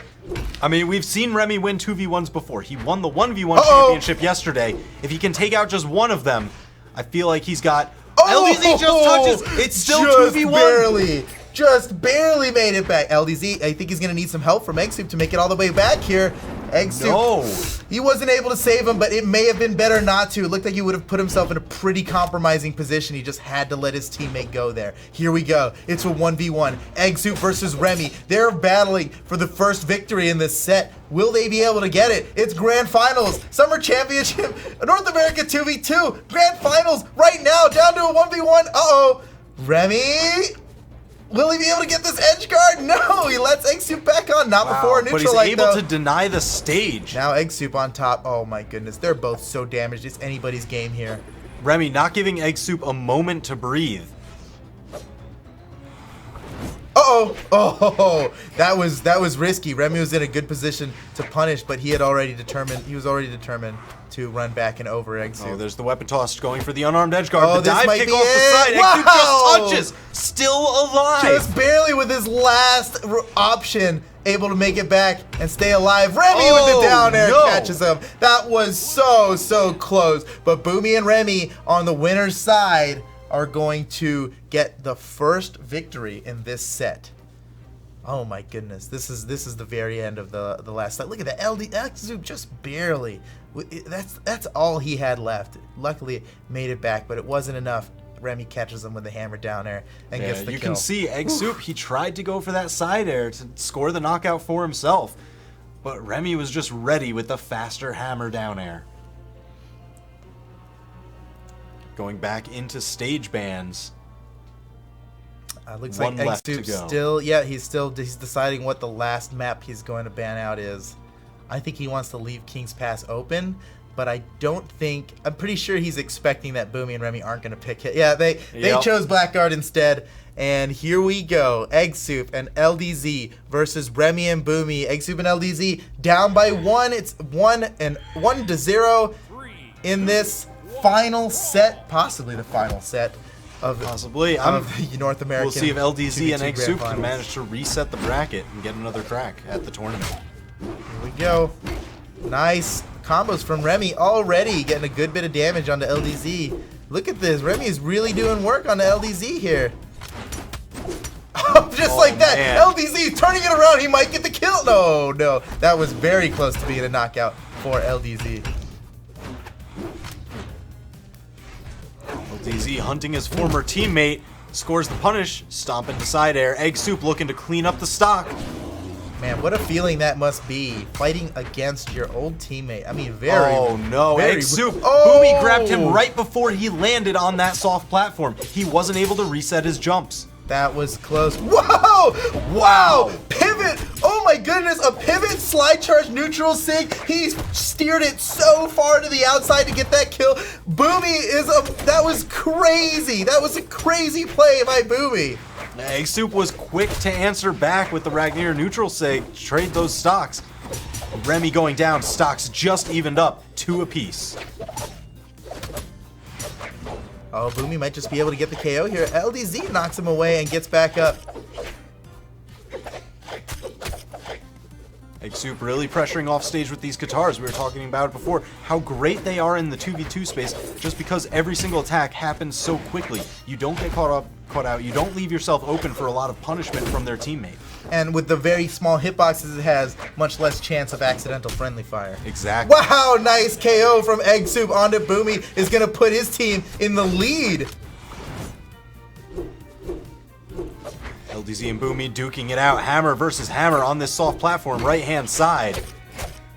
Very wow, dangerous. great string from Eggsoup. A lot of damage onto Remy there. Remy converting off of the hammer sidelight from Boomie. He got set up. Remy knocked him down. LDZ down to his last stock. Stocks and damage completely evened up now. You know they're going to be looking for a KO onto Remy here. We're seeing LDZ a lot more trying of to these get it. Oh my faster goodness. rotations.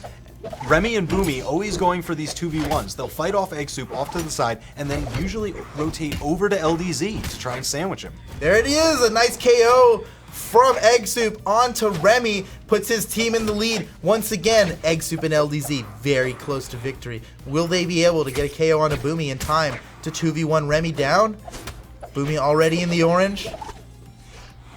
Boomie's playing a little more defensively now. You can see him way over there on the edge. Oh no, friendly fire onto Eggsoup. Luckily, Eggsoup has 2 stocks here. Oh, and that's it. You know he meant to land on that soft platform. Wasn't able to get to it, though. And it was forced to dodge all the way to the wall where Boomie was waiting and ready for him.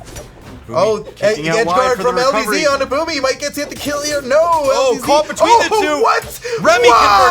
converting, Boomie converting. LDZ is gone. Eggsoup is left alone. Boomie and Remy with an amazing teamwork combo for the KO on the LDZ. That was incredible. It was attacks between the two of them, off of the wall, down into the pit. And a down air followed up into a down air. I mean, the wall bounds, he knocked him down, and his teammate just goes right down in there, fast falls to him to continue the KO. It may have even been true. He didn't really have anywhere to go there. Unbelievable. Let's see if Eggsoup can get this 2v1. He just might be able to. He's off the side. Oh, wow. Boomie knew exactly where he was going to go. That was very, very well positioned by Boomie. And You we're can tell going he was right having into the some next match. flashbacks to that combo before. Look at this. This is the epic combo. Look at this. Oh, that's the There's slide, the slide charge pivot, Oh. and then Eggsoup with a quick reply. That was good. That was good on both teams, really. But that was such a crazy slide charge. To pivot like that Oh, yeah. and still be able to drift so far to the outside, that is very difficult. To just That's land something- on the platform. Yeah, that's something to do. That's a very, very tight window to be able to do that. Unbelievable. Great move by Boomie. And that's going to put them up. They're up by 2. They're on the winner's side. They need only to win this one match to take the entire tournament and become the 2v2 Summer Champions of North America. Oh man, and you know what? I want to talk about this formation that we see happening often between these two teams. It's that kind of staggered alternation. You've got red, blue, red, blue. So what this kind of creates is each one controls one side of the stage, and they're able to shift to form a 2v1, even though they don't really have a sandwich on the whole team. Yeah, good point. Very good observation. Oh, wow! Ooh, friendly LDZ. fire taking out LDZ. Yeah. You know Eggsoup wanted to trade those stocks there. Yeah. Oh no, and just like that, Eggsoup goes down. LDZ, wow! Chasing to LDZ the might wall. have lost his stock there and turned it into. Oh no, he's in trouble. Uh-oh. He's in trouble. Oh, man, Eggsoup that was looking to give close. some coverage. Yeah, Eggsoup just came in just in time before LDZ got gimped there. He used the gravity cancel and was not in a position to recover until Eggsoup came in and helped him out. Another KO onto Remy, and that's going to even up stocks. Both teams, exact same amount of stocks and damage. Very close match. Wow, for how crazy Remy's pressure looked off stage against LDZ, I did not expect it to be this close in damage. Man, Boomie and Remy, they only need to win one match here. Eggsoup and LDZ, they have to win 3 matches in a row just to reset the bracket and have another chance. Remy confirming with that throw. Boomie sent him over that way. Remy cleaning it up, rearming with the sword. This is so close. Boomie knocks Eggsoup away and then just turns right around, goes for the 2v1 onto LDZ. Back onto Eggsoup now because he's back on the stage. And they're going to be looking for a quick kill on the Eggsoup. There it is with the side sig coming out from Boomie. This is it. Eggsoup and LDZ are on what could be their last stocks of the tournament. Nice slide charge from LDZ. That was a pretty sweet kill onto Boomie from LDZ. We'll see if it's going to be enough. Man, this is a close match. Remy, the only player with 2 stocks, playing pretty defensively. He's floating up there in the air. He's in trouble now. LDZ coming after him. No problem. Fights off LDZ and gets away from it. Man, Damage LDZ, on you the know suit. he's looking for these Nash signatures. He's been throwing them out a lot. He wants to catch Remy. They hit very hard. Nash has a lot of strength. He can score that knockout right now. Oh, that's it. But Eggsoup Boomie to is clear him out. out. LDZ having trouble getting back. Remy confirming. That's got to be it. Oh, no, he gets the chase. KO. He got the hit. He got the hit, but it was on to Remy. Oh my goodness, Remy lost the stock. Might not matter though. LDZ is in. Wow! Uh-oh. LDZ. Could that be enough? Oh my Remy, goodness! no options. What? Early Oh kill. my LDZ is still in this. LDZ put himself in such a risky position. He fell so much lower than he needed to be. The side sig's gonna my do it. Goodness! Eggsoup and could- LDZ are still alive. How could LDZ possibly do it? Oh my goodness. 5 KOs from LDZ. MVP of a lifetime. Oh, look at that. That's unbelievable. The early kill, and look at this, dodge through, and the Nash side signature is going to clean it up. That was so incredible. Oh wow, LDZ and Eggsoup are still in it. It's 2-1. Eggsoup and LDZ are gonna need 2 more wins in a row to reset this bracket and stay in the game. If you want to talk That about was so good. resiliency and grace under fire, LDZ, that is the man. That was really, really incredible. So what LDZ did there at the end to get that kill onto Remy was pretty ballsy.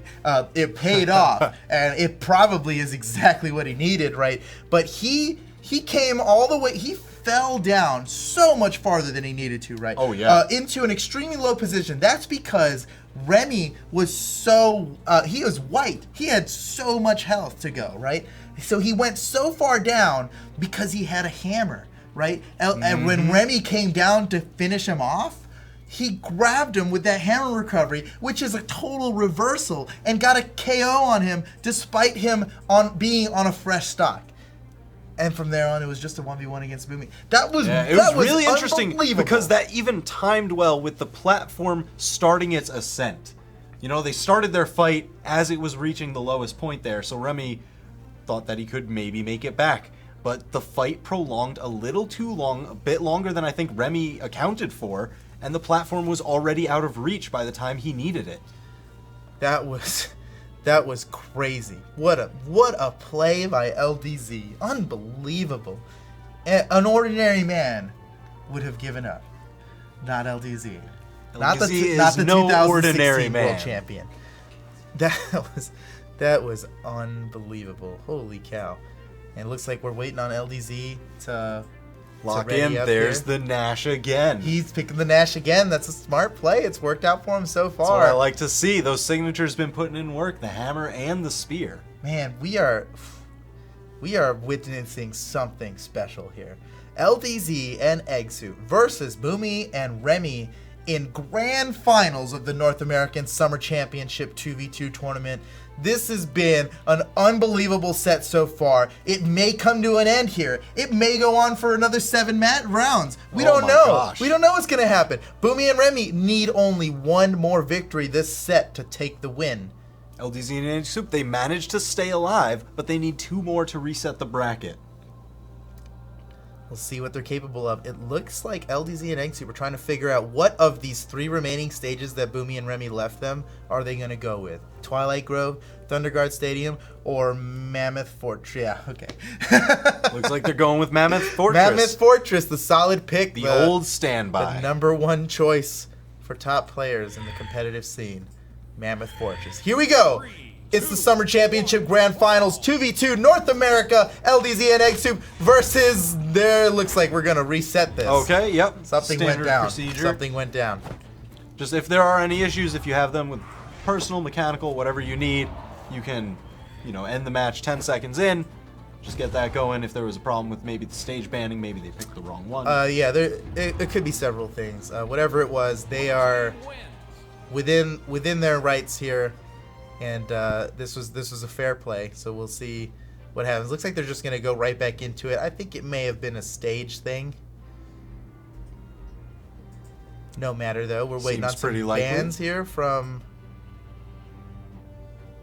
Boomie and Remy. Let's see what stages they end up banning.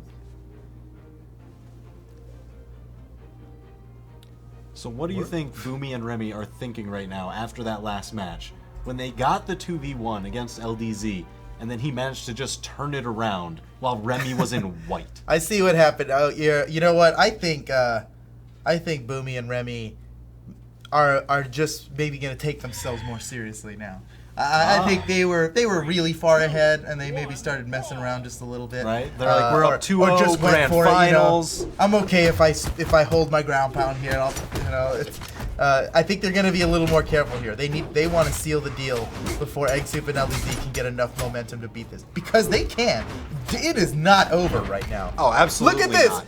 Eggsoup, oh my goodness, LDZ getting the gimp onto Boomie, but Remy comes in and double saves hammer him. recovery, LDZ going out wide. That was a good choice for him to come out the other side there. Yeah, with Remy and Boomie both having the hammers going for those chained recoveries, it can be very difficult to recover back onto stage yourself. Oh my goodness. This is so dangerous. Boomie hanging That out too was low. it. Oh my Eggsoup goodness. taking the trade. He got the KO there, but he had to KO himself to do it.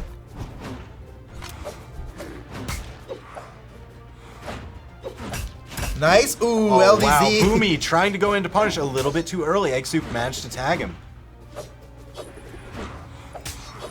Ooh, Boomie nearly punished that recovery coming from Eggsoup. Got a little bit of damage onto him, though. Wow. Good damage conversion from Oh, Boomie and LDZ Remy. scoring the KO on Remy. That's going to put them in the lead. LDZ still rocking 3 stocks. It might be it, though. Wow. The wake-up gravity canceled down light coming out from Boomie's sword was just enough to get the KO there. Even stocks, Eggsoup hunting with these guitars. You know he wants to start a string, but Boomie is denying him at every turn. Wow. A little bit of friendly fire from LDZ onto Eggsoup there. LDZ And again whoa! with the spear strings, but Boomie with the interrupt. Great kill from Boomie. Oh, and LDZ almost converted it into a punish for himself. Wow, he doesn't care if he's got his teammate in there. It's worth the damage. I mean, they are up at the moment. They've got a bit of a damage lead. They've got the stock lead. Now it's just back to a bit of damage. Yeah, it's almost evened up. A little bit of a damage lead here for Remy and Boomie, but Eggsoup and LDZ are very much still in the game. Uh-oh. Ooh, they almost started a pretty big combo there. Remy again LDZ in some interrupting trouble. LDZ's spear strings. That is the danger. You can't go for a lot of these usual 1v1 combos. Wow. Nice kill from Remy onto LDZ. Boomie again with these gravity cancel downlights, using them to interrupt a lot of the opponent's pressure. More team combos while you were talking there. These guys are following up on anything. Whoa, pivot slide charge from LDZ didn't quite pan out, but very cool nonetheless. You know Boomie and Remy have got to be looking out for that side signature. Yeah, it's scored them a LDZ's lot of been kills so far. Landing it, that's what won them the previous game. That's what got them one of the early kills. Kill onto Remy brings all the. Oh no! Oh, man. that was a great plan. It just happened to be just a little bit off. It's hard to. Oh my goodness! Pivot side sig. Slide charge coming out from LDZ gets the kill onto Boomie exactly when they needed it. Now, Remy is not out yet. He's on a fresh stock here. And despite LDZ and Eggsoup having a 2 versus 1 here, it might not be enough considering how much room Remy has. I mean, he can easily kill one of these guys with something. I could see just one good signature knocking out either Eggsoup or LDZ. That's right, and this could be it right here. The recovery, not quite enough to kill LDZ. Oh my goodness, this is so close. Eggsoup gets Remy off the side. LDZ going for the KO shot. This Stomp could be side it. air, going for the edge guard. No. Wow, Remy. Oh my Eggsoup goodness. cleaning it up, tying up the set 2-2 in grand finals. LDZ and Eggsoup are still in it. What a great kill. What a great shot by Eggsoup right at the end there. That down air was exactly what they needed. Remy was maybe a little more preoccupied with just getting back to the stage and it gave Eggsoup exactly the distraction. Look at that. That pivot slide charge was incredible. LDZ really opened up the lanes that they needed for victory with that one move. Yeah, he's been getting a ton of mileage out of those Nash signatures. They hit hard, they're a lot faster than you may expect, so you can be caught off guard. This caveman can leap. 3, 2. Here we go, LDZ and Eggsoup versus Boomie and Remy. We are in Game 5 of the Grand Finals. If Eggsoup and LDZ can manage to win this, they will reset the bracket 0-0. If Boomie and Remy win, they will become your 2v2 summer champions. Let's see what happens. 3 hammers on the field, Eggsoup the only one with an axe. Damage is going to fly pretty fast. Each of these weapons do a lot in just a single hit. Yeah, a lot of hammers out here. Ooh, Eggsoup, a little bit of damage onto his teammate there. And Remy gets a nice side stick onto LDZ. LDZ in trouble. Oh, wow. That was crazy. LDZ went unnecessarily low to get that recovery. Boomie caught it. He knew, and he got even lower and grabbed them from the recovery. When you're that low, it doesn't matter what damage you're at. You're going to get the KO with a recovery attack. Man, oh man, looking to clean it up against Remy here. No, he's able to get back to stage. Eggsoup getting plucked out by Boomie again. Boomie has been plucking the red team out with those recoveries left and right. This could be it. Oh, wow. Eggsoup just causing some chaos there with his axe. Just smacked everybody. Oh, wow. What a great punish onto Boomie for that neutral stick. However, he gets a hammer recovery, reverses for a KO onto LDZ, and Boomie and Remy have a sizable lead already. Man, Boomie went really deep trying to find the KO with that signature. They've got a massive lead, and you know Boomie just wants to keep spraying this. He wants this tournament to be over. Oh, nice down there from LDZ. Oh, LDZ! Oh, my goodness. Juking them both. Broken ankles everywhere. Broken ankles. That was a serious juke. LDZ, he got the KO and went in an unexpected direction, preventing Remy from getting a hit onto him. Not only that, he ended up KOing himself. Oh my gosh, it. LDZ again with these signatures. Wow. Sniping out Remy. Is that going to be it? No. LDZ going down. He is out. He leaves Eggsoup by himself. LDZ is out. They really need this match to reset the bracket, but Eggsoup's going to have to do it on his own. Remy, he's on a fresh one stock. Boomie only an orange on his second stock. It's going to be so hard for Eggsoup to come back from this. Can he do it? Oh wow, Eggsoup, instead of rearming, he went to try and get that KO on Boomie. That definitely would have made his life a little bit easier, but gets knocked out instead. Arms up during invuln, but gets caught. Ooh, that platform made it so that they couldn't continue that black hole. And Eggsoup, oh my goodness. Eggsoup has so much more to go. He can somehow do it. If he can get a gimp on the Remy, just a quick 1v1 against Boomie. No. Uh-oh, is this it? He's too far down. He touches the corner. Is he trying to bait Remy into a similar situation that cost them that game 2 games ago? It could be, right? It could be. It's Eggsoup now this time, though. Uh-oh. This here's might the be combo. it. Are they going to be able to confirm this? No! Oh. Boomie misses the KO! Oh, and Eggsoup with the punishes punish. him for it! Oh my goodness, another recovery There's the axe. from Eggsoup Gets gets the the KO KO. to Boomie. Hammer's Boomie's not down enough to do it. That Remy could be with the it. side air. Remy Is with that the going to taunt. do it? That's it. Eggsoup is down, and Boomie and Remy are your 2v2 North American Brawlhalla Summer Champions. Wow. Well played. They denied the reset. Look at that. Boomie not able to get the KO there. Gets punished, but Remy more than happy to clean it up for his teammate. He's going to finish it with that falling side air. Oh man, look at this. Yep, there's that falling sider. He knew it was over. That was very quick to tell, but he knew it was over. Boomie and Remy, they're the victors. Wow, this has been a crazy day of 2v2 action. What an amazing tournament. The Summer Championship. $10,000 in prizes. It's all been assigned. Oh, Your man. Summer Champions have been decided. That is the last double S tier online event. The next double S tier event is going to be Shine in just about a month. Shine, August 25th over in Boston. Be there. It's going to be amazing, really. Yeah, you'll be able to sign up for that over at smash.gg/Brawlhalla.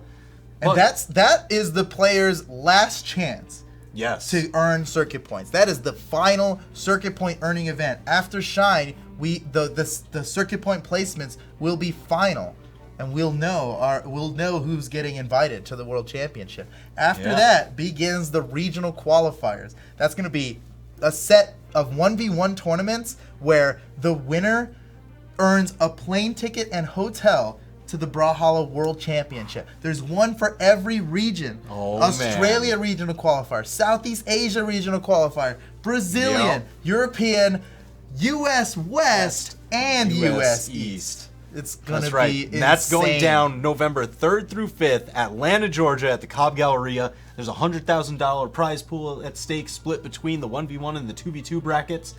And these circuit points dictate who is invited into those tournaments, but that's not all. you can get a chance to play in those tournaments with those wildcard slots. Right, you can register for the BCX Open, and you can register for it right now. Smash.gg/BCX. Registration has just opened during this stream. You can go register right now. There's a lot of side events there.